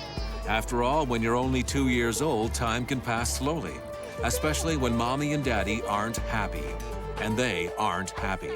An argument over an upcoming move has left her parents at odds again. The young family leaves for home, tense, upset, and in a hurry. Well, he's gonna have to wait like the rest of us, because... At about the same time as the Rogers begin their drive home, two men several blocks away get in an SUV and head for home too. Far from having a stressful evening, though, they've been partying at a nearby bar. That was fun, huh? That was a lot of fun. In about 15 seconds, lives will be shattered. And it all could have been avoided if some basic safety rules had not been recklessly ignored. Honey, sit down, okay? Let me fix the baby real quick. Yeah, take care of him. You've had a lot to drink.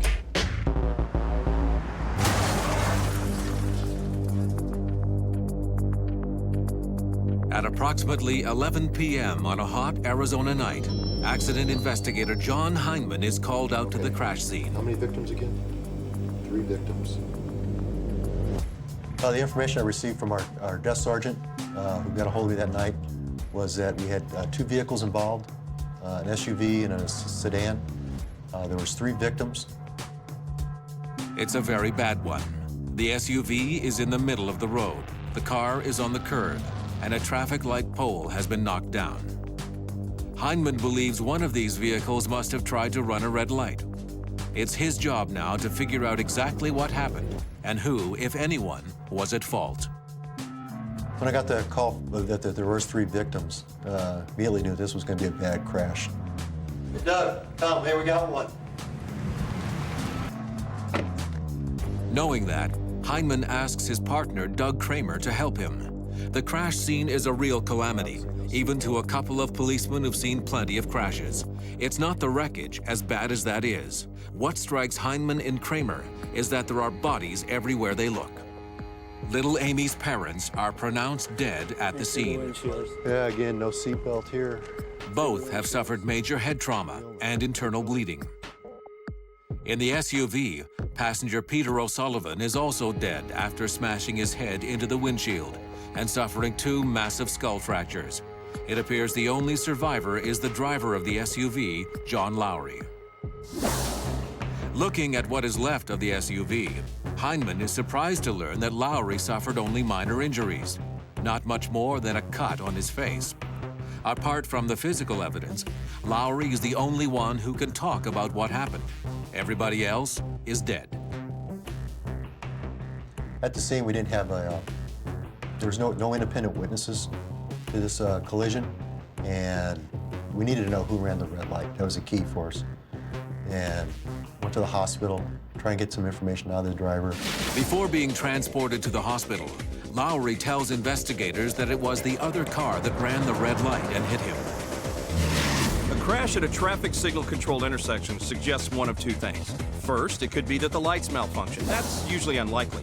What's more likely is somebody ran the red light. The question is which car? For accident investigator John Heineman, he's going to have to apply his training and experience to sort out who actually ran that red light.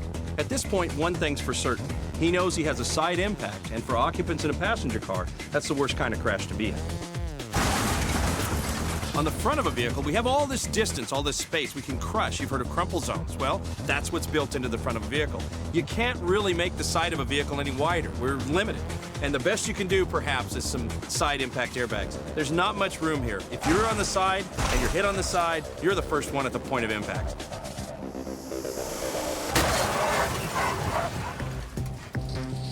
So in a situation like this where you have a passenger that's thrown all the way over to the driver's side, you can expect to see massive injuries to the head with the brain being jostled around, to the vertebral column, and to the internal organs where they can be torn from their attachments. You can have severe internal bleeding. As Heinemann and his team prepare to start gathering the physical evidence, they're informed of a disturbing new development. They were there at the scene. Fire captain approached us, told us they saw that the back window had been broken, and there may be a fourth victim. Through the broken windows of the couple's car, firefighters notice a child seat and some toys. Heinemann asks firefighters to search the surrounding area, hoping against hope that it wasn't the tiny body of a child that broke the back window. And then a scene that seemingly couldn't get any worse does. In the bushes, about 100 feet from the crash scene, firefighters find the lifeless body of 2-year-old Amy Rogers. As a parent, having young kids, they're the worst, the absolute worst. When you find out that a young child, a young life is gone, it really affects you. And you still got to put your emotions aside and do your investigation. But again, the kids are the worst. And the first things we noticed is that nobody was seatbelted in, and not even the infant. The infant was just rested in the car seat. The impact allowed the freedom to go out of the car. So it's like this. A driver who would wear a seatbelt is 3 times more likely to restrain a child in the car with him. So you probably wonder what I'm doing here. Well, let's try a little experiment. Suppose you're driving down the road at 25. You're in a parking lot, and you have an unrestrained child in the seat next to you. That's not a good idea. The kid's out of a car seat, out of a seatbelt. Well, 25 miles an hour in a parking lot and a little bit of a crash is just about like doing the unthinkable. Throwing your baby from the 3rd floor. Doesn't make any sense, does it? Well, here's the deal. It's not the fall that's going to hurt. It's the sudden stop at the end. And this fall from this height was just the same as an unrestrained child moving forward and hitting the dash. Put the kids in a seatbelt or a car seat. And not just the kids. None of the victims were wearing seatbelts. Only Lowry beat the odds. As Heinemann continues the on-scene investigation, he dispatches Officer Tom Reyes to follow up with the lone survivor at the hospital. The light was green, so I don't know what happened. This guy must have hit me. He came out from nowhere. First, he learns that Lowry's blood alcohol is over the legal limit. We learned that his blood alcohol concentration was a .125. You should obey traffic signals. This was several hours after this impact occurred. Whoops! Oh no! I almost missed that one. He was impaired. Probably didn't even see the red light. Obviously didn't see the car coming approaching him as well. Lowry sticks by his story that the other car ran the red light, but he's got some incentive to say so. After all, the only other possible witnesses are dead, and he could face 4 counts of manslaughter if Heinemann can prove it was Lowry's fault. But Heinemann doesn't have that proof yet. So at this point, John doesn't have any independent eyewitnesses to tell him who actually ran the red light. He's got the only surviving driver that's pointing at the dead guy. There's a surprise, huh? Who's saying, hey, the dead guy ran the red light. What John's going to have to do to get any kind of criminal charges into court is find some objective, independent way with the physical evidence to demonstrate who actually did run the red light in this case. That's the trick for investigators. They need to figure out, using that investigative technique and the physical evidence, how this crash happened. Accident investigator John Heinemann is piecing together one of the worst cases he's ever handled. 4 people are dead, including a 2-year-old who wasn't properly buckled in a car seat. In fact, no one was wearing a seatbelt. There is only one survivor in this crash. Belts aside, alcohol's a factor. Lowry was driving impaired. Still in all, John has to figure out which of the 2 drivers tried to beat the red light. In fact, may not have noticed the red light. I think she's over there. The fact that Lowry was driving under the influence makes him more likely to have run the red light. But Heinemann will need proof. And right now, This mystery is offering up few clues. John's next step is to start collecting and analyzing the physical evidence. Here, there are some car parts in the road, but there are no real tire marks. And tire marks are what the accident investigator is going to use to really piece this together. For him, that lack of tire marks is going to be a real challenge. With no skid marks, at least one thing is clear. Neither driver was on the brakes when the collision happened. That would explain the violence of the crash. Obviously, something that came through our mind was that neither one of these drivers saw each other. They didn't react. One of the drivers didn't even react to the red light. But then Heineman learned something that could turn his theory about the SUV on its head. Results from the medical examiner come in.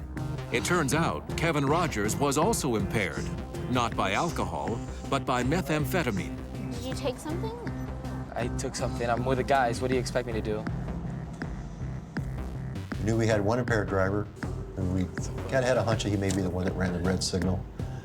Now we had two impaired drivers, one with the alcohol and the other with the drugs. So it's back to square one. If both drivers were impaired, either one could have ignored the traffic signals. But Heineman knows only one of them really did. Trouble is, how to prove it. We were just kicking around the idea of how can we find out who ran the red light, and just kind of all of a sudden it hit us. Hey, let's get the bulbs and had those analyzed. And the key to this investigation was rested on the light bulb that I collected at the scene. When the car knocked down the traffic light, the bulbs in that signal shattered. It occurred to Heineman that by analyzing the filaments in that broken bulb, they could determine which light was on and which was off at the time of the crash. That means investigators will be able to tell who had the green and who had the red when both cars entered the intersection. What you look at from a forensic examination is that you're looking at the coil structure and you're looking at the shape of the overall filament. In the case of the red, what we have is a fractured filament. These are a cold break, which means it was off at the time it fractured, and you have a series of small coils that have just broken off. If you go to the green, what you see is the same support, but look at your coil structure. You have stretching, you have a breakdown in the general shape. It's no longer in the nice curved C shape. This means that it was soft at the time of the accident, which means that it was on.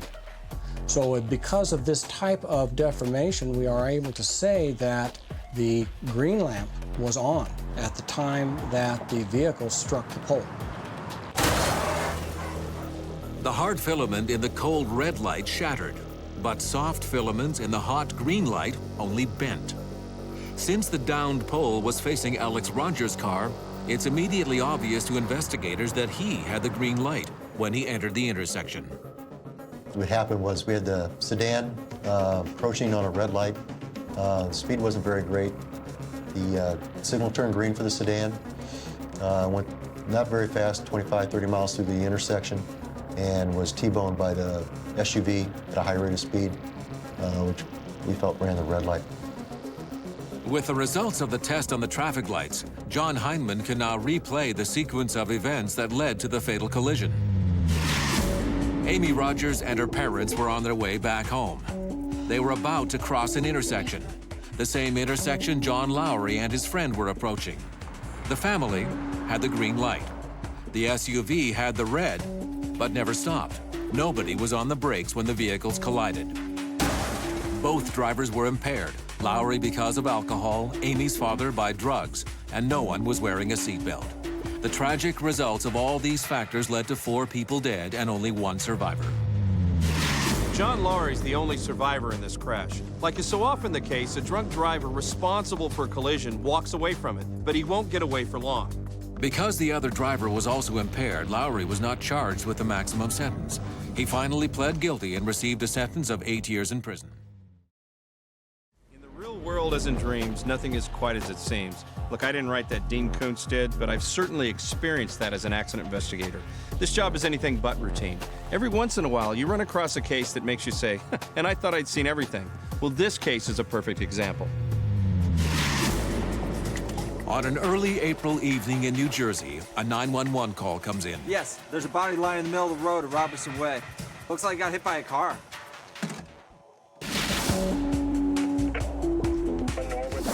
Accident investigator Andy Rich works for the local prosecutor's office. He gets to the scene not long after the 911 call has been made. There, the lifeless body of young Matthew Nyland is lying on the side of the road. A quick check reveals that Matthew has just moved into the neighborhood to take a new job. He was due to start work the very next day. The human body is usually one of the most reliable and generous sources of evidence for any crash investigator.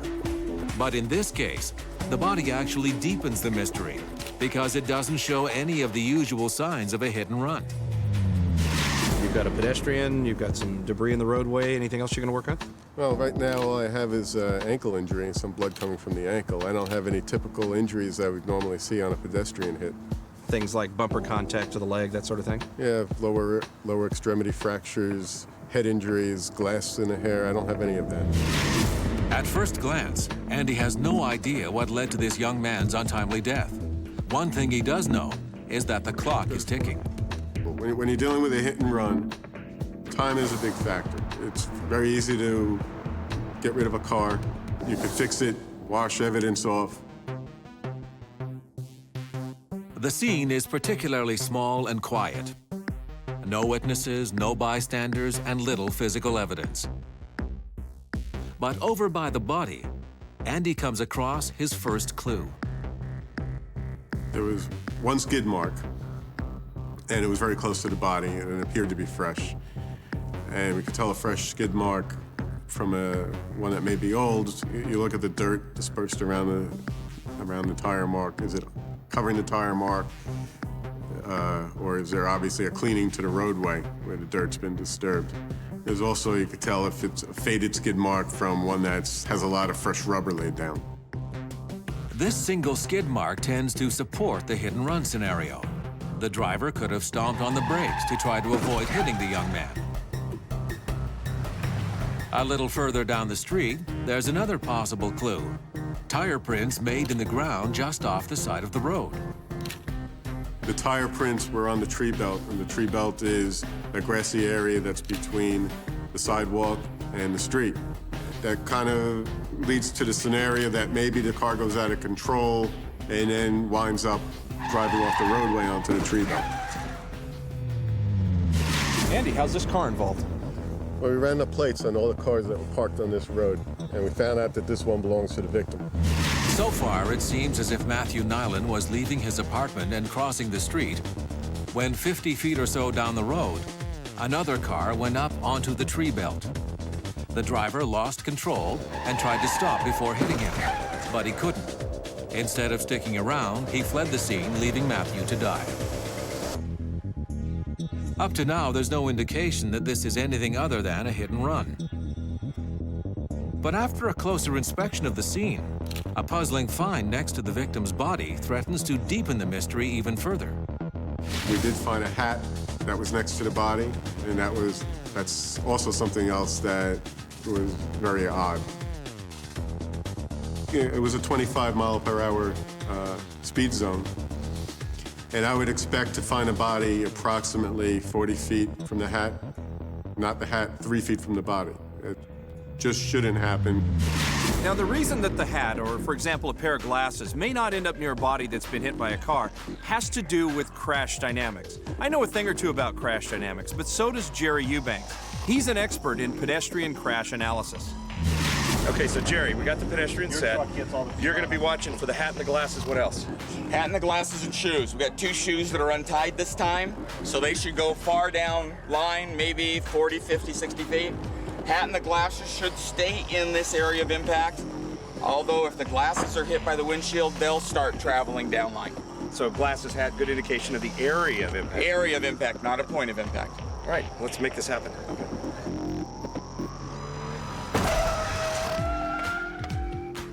So we have the head crash, and we find that the evidence we expected to see near the point of impact here. For example, the hat, we're only talking about it being about 6 feet from the actual marked point of impact, and about 9 or 10 feet away, we find the glasses and one of the shoes. So everything is exactly where we'd expect to find it.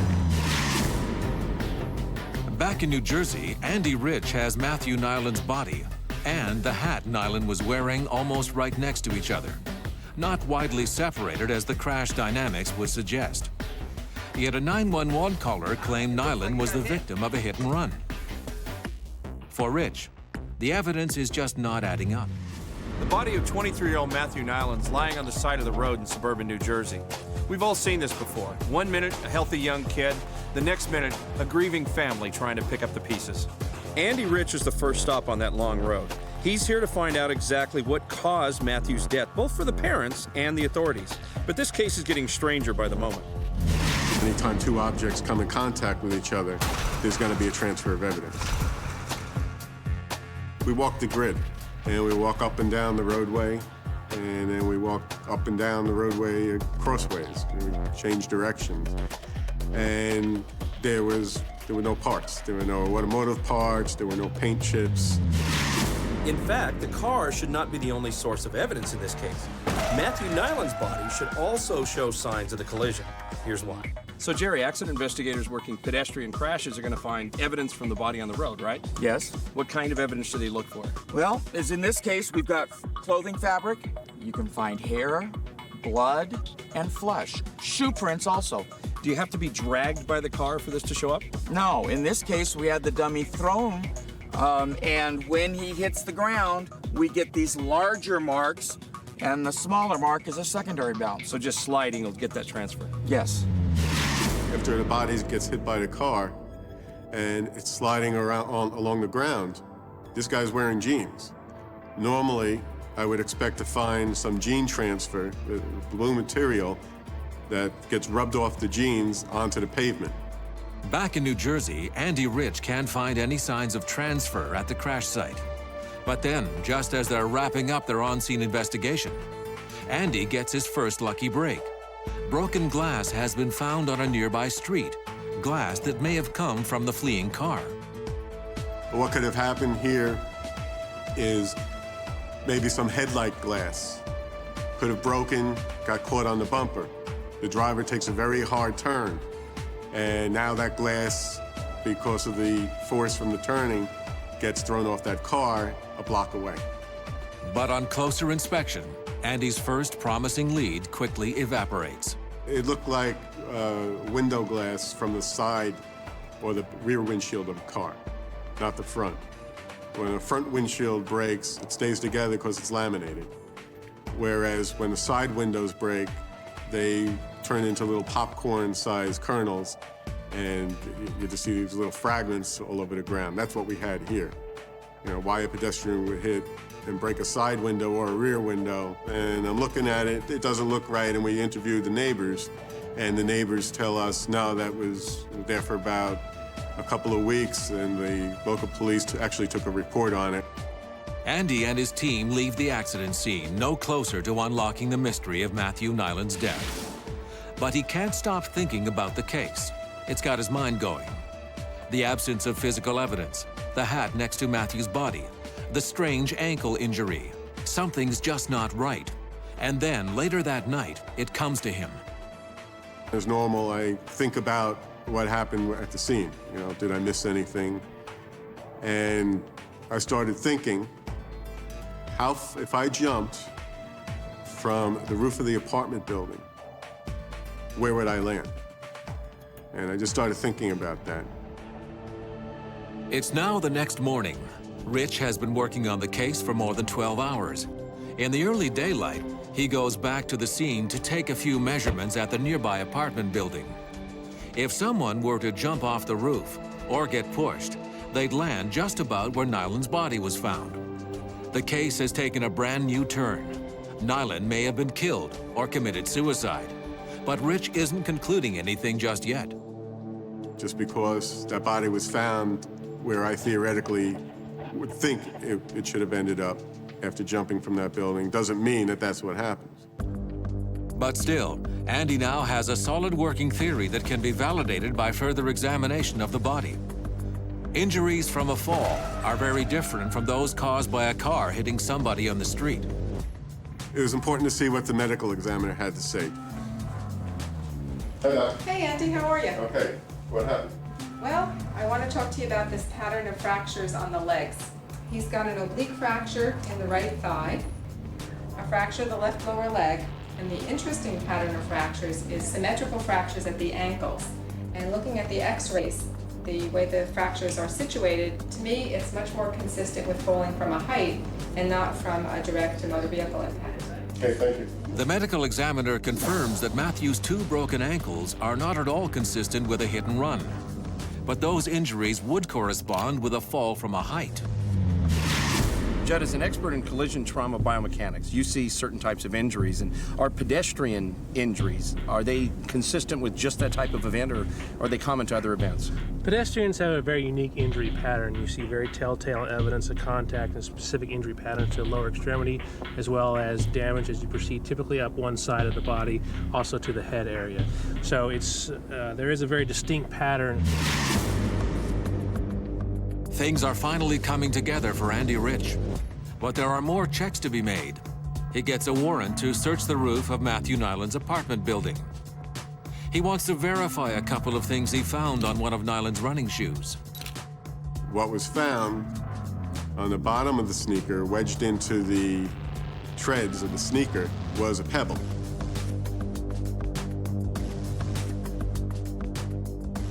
And also on the top of the shoe was like a black smear, some type of black transfer. And we noticed on the roof there was tar. There was an impression in the tar that matched the sole of the sneaker. When we went into his apartment, we found medications that's used to treat patients for depression. Everything is now clear to the investigators. This is not a hit and run, just a very sad story. A desperate young man climbs to the top of his apartment building and jumps. His body lands on the side of the road, making it look like he was hit by a car. Investigators do just that, they investigate. And in this case, Andy got to the scene of what appeared to be a hit-and-run crash, and he applied his investigative techniques and he solved the case. A good investigator will do that. He relied on his training and experience. He figured out that this wasn't actually a hit-and-run, the hit-and-run it appeared to be. But who made the tire marks? Who made the phone call? We may never know. Ultimately, though, the family's going to have to figure out why the young man ended his life the way he did. Next, investigators are baffled when a motorcyclist's fatal injuries seem to have come from something other than a motorcycle crash. We attend the autopsies just to ensure that foul play is not involved. And in doing that, we can rule out a homicide, because unfortunately it's very common for people to use motor vehicle crashes as a cover-up for a homicide. 35-year-old Mike Cooper is coming face to face with some hard realities. His job has become stressful and uninteresting, and his marriage of 12 years is coming to an end. I'm gonna go get the kids now. One of the few things he still enjoys is his bike.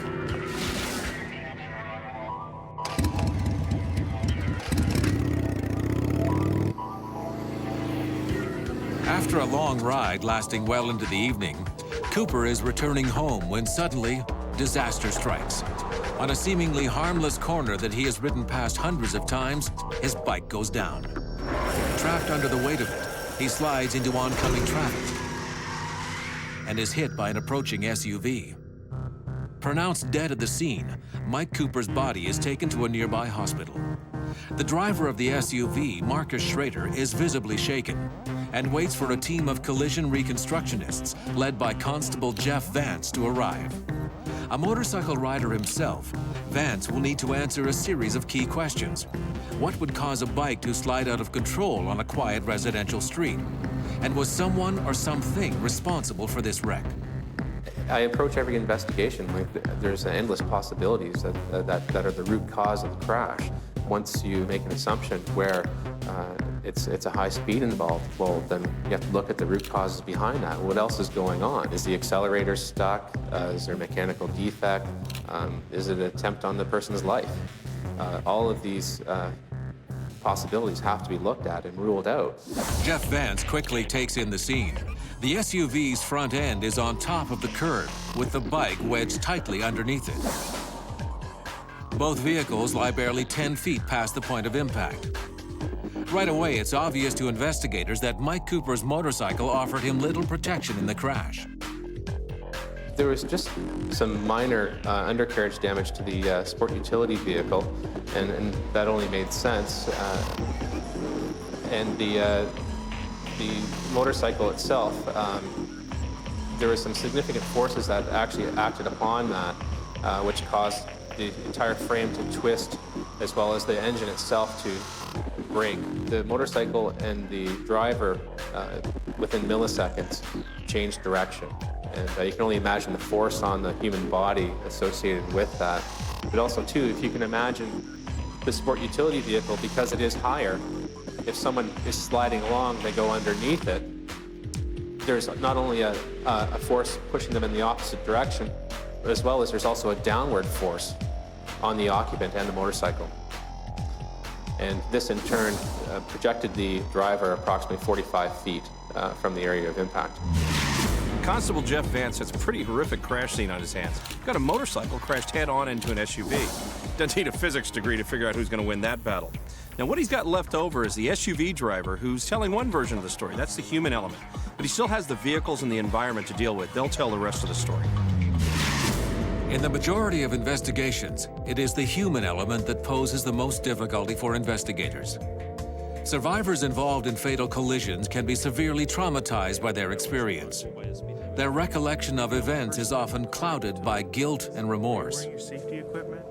There's a wide range, actually, of the way that people react to traumatic situations such as this. Everything from a denial, such as there's nothing wrong, I haven't done anything wrong, right through to an absolute collapse, where people can't handle the stress and collapse, and also do require immediate medical attention. Next thing I know, he slides towards me. I try to avoid him. I don't think he was speeding. It is very common for these people that have, say, for example, seriously injured or killed someone. Person in the car at the time? There is a significant number of them that actually become alcoholics or drug addicts as a result of these crashes, because they don't obtain the assistance they require, even if they're not considered at fault in the crash. In this case, Marcus Schrader appears to be in the middle of the two extremes. After repeated attempts to get a statement, he is finally composed enough to offer police his version of events. To get at the truth of exactly what happened here, investigators will compare Schrader's story with the physical evidence at the scene. Everyone has a different perception of the truth, and it is unfortunate, but it is in human nature that people omit things or add things to their beliefs that would assist them in any way possible. So, Jeff, you've had a chance to talk to the driver. What's he told you? He was driving along, minding his own business in the fast lane, and saw the motorcyclist lose control, slide into his lane. He tried to maneuver around the motorcycle and swerve into the curb lane. Unfortunately, they hit. So he fixated on the target. That's not uncommon for a non-professional driver. Professional drivers are often taught to steer toward the dust and debris because the crash has already been there and left. For the rest of us, unfortunately, we tend to follow the action too often, and it's unfortunate for this guy. If Marcus Schrader had swerved to his left instead of his right, chances are this fatal impact would have been avoided.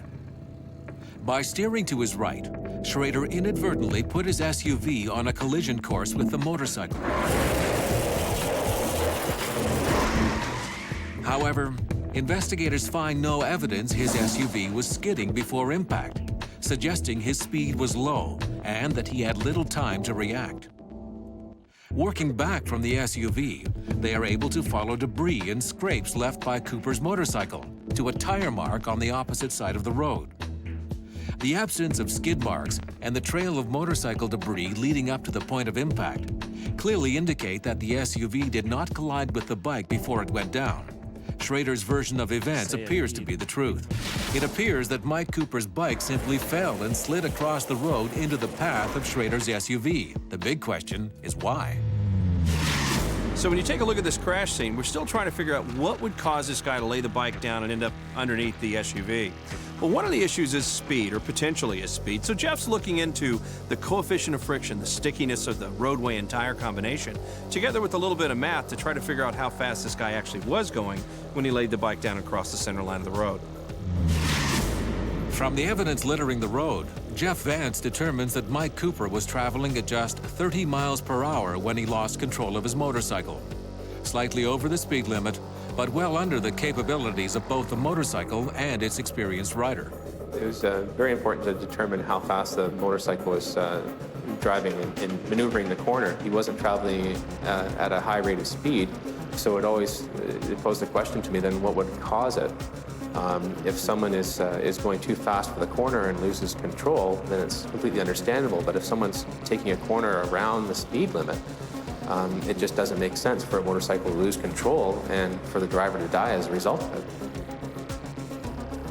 After hours at the scene, police are still no closer to explaining how or why Mike Cooper lost his life. Coming up, Jeff Vance makes a discovery with tragic implications. We attend the autopsies just to ensure that foul play is not involved. It's very common for people to use motor vehicle crashes as a cover-up for a homicide.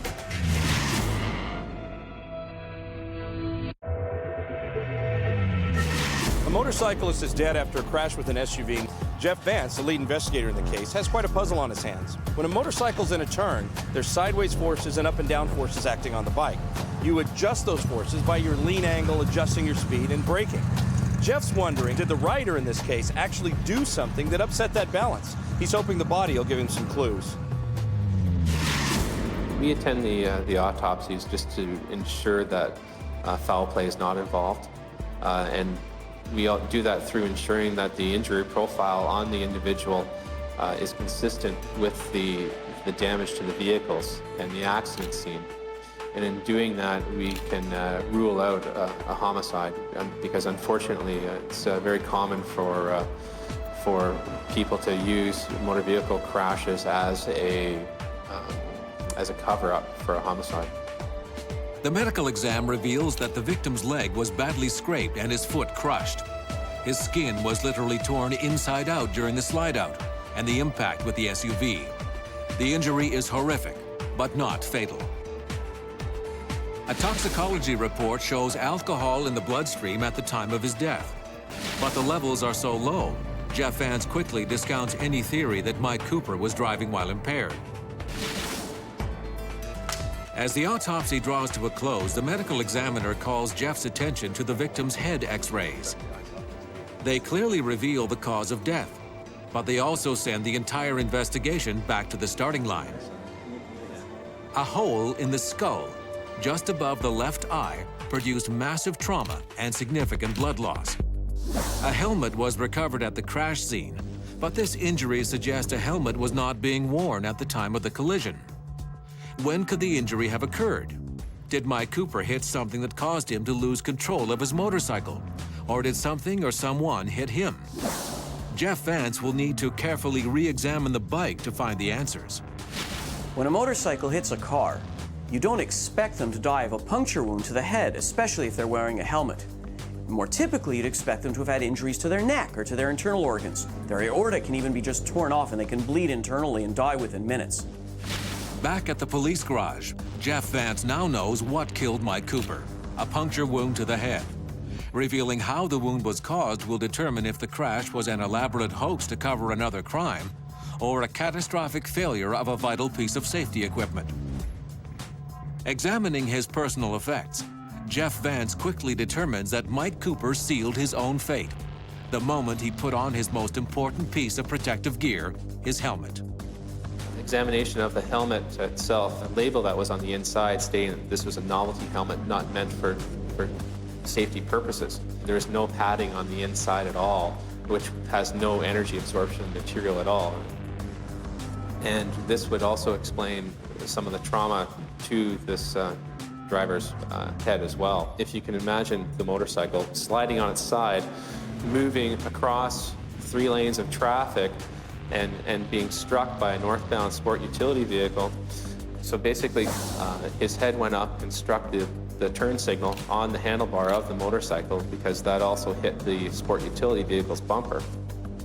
And we know this through the examination with tissue being found on the turn signal, as well as the damage to his skull. So Jeff's had a chance to look at the bike, and he's got the rider dynamics figured out.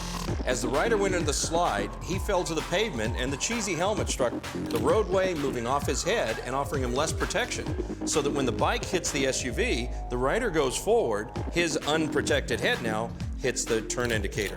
What Jeff's got to do next is to figure out what caused that bike to lean and then slide out.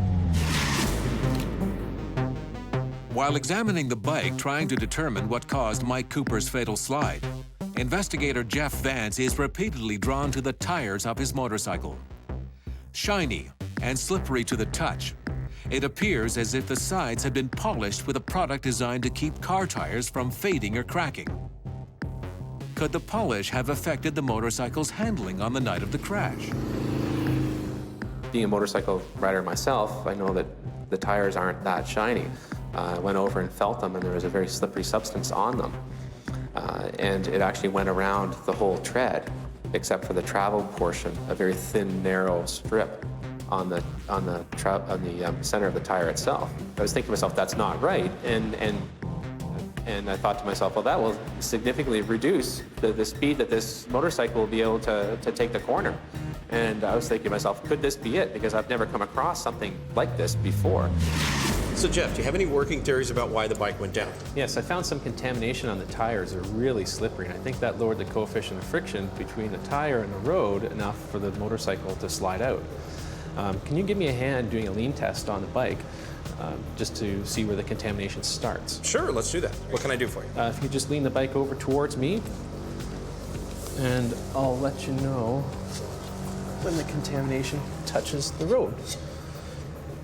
Okay, you can just go up a little bit. Okay, that's perfect.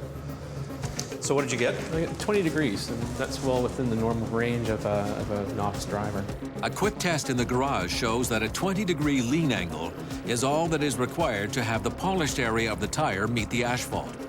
On a test track, can a motorcycle going the posted speed limit through a similar corner exceed that 20-degree lean angle? The shape of a bike tire is not like what you find on a car. This bike tire is more oval. When you're driving down the road just straight and level, the contact patch is right down here in the center. When you go through a turn, that contact patch spreads around the sides. We know there's a relationship in a turn between lean angle and speed and, of course, the roadway friction. In this case, what we want to do is figure out if a lean angle in this scenario will get us past 20 degrees. That'd be about here. A more aggressive turn will be further out on the sidewalk. On a corner with the same curvature as the one at the crash scene, a rider maintaining 30 miles per hour easily exceeds a 20-degree lean angle while executing the turn.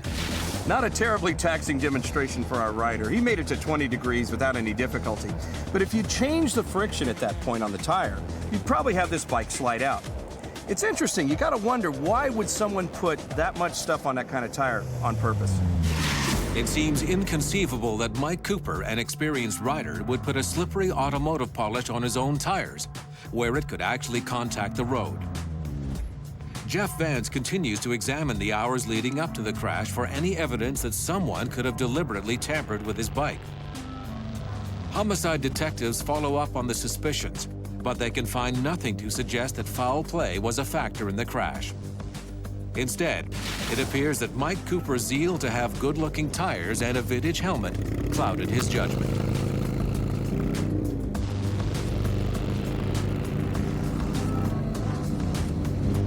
Jeff Vance began his investigation with a commitment to finding the cause of this crash and to explain how a low-speed impact killed a fellow motorcycle rider. He now has his answers. After a long ride to clear his head, Mike Cooper is returning home on a road he has ridden hundreds of times before. As he rounds a curve, his lean angle exceeds 20 degrees, putting an area of his tires slick with polish into contact with the asphalt. In a split second, his bike is down and sliding into the path of an SUV driven by Marcus Schrader. On impact, his head collides with the handlebars before his body is thrown into the grass on the side of the road. Evidence from the scene, the medical exam, and the motorcycle itself paints a picture of a man who made a series of poor judgments. Using a rubber polish on his own tires and choosing to ride without a proper helmet ultimately sealed Mike Cooper's fate. I've investigated over 1,200 collisions now, and I cannot think of one of them being an accident. They are avoidable. It's as simple as that. Driver error is a huge factor in all of these, let it be speed or alcohol or just inattentiveness. There is not, I have not come across a true accident myself. There's no doubt about it that riding a bike requires a different skill set than driving a car, and greater concentration. One of the things that Jeff's investigation reminds us is that riders have to be responsible for their own safety and their safety equipment. This guy made a series of mistakes, but sometimes it's only one mistake that could end a life.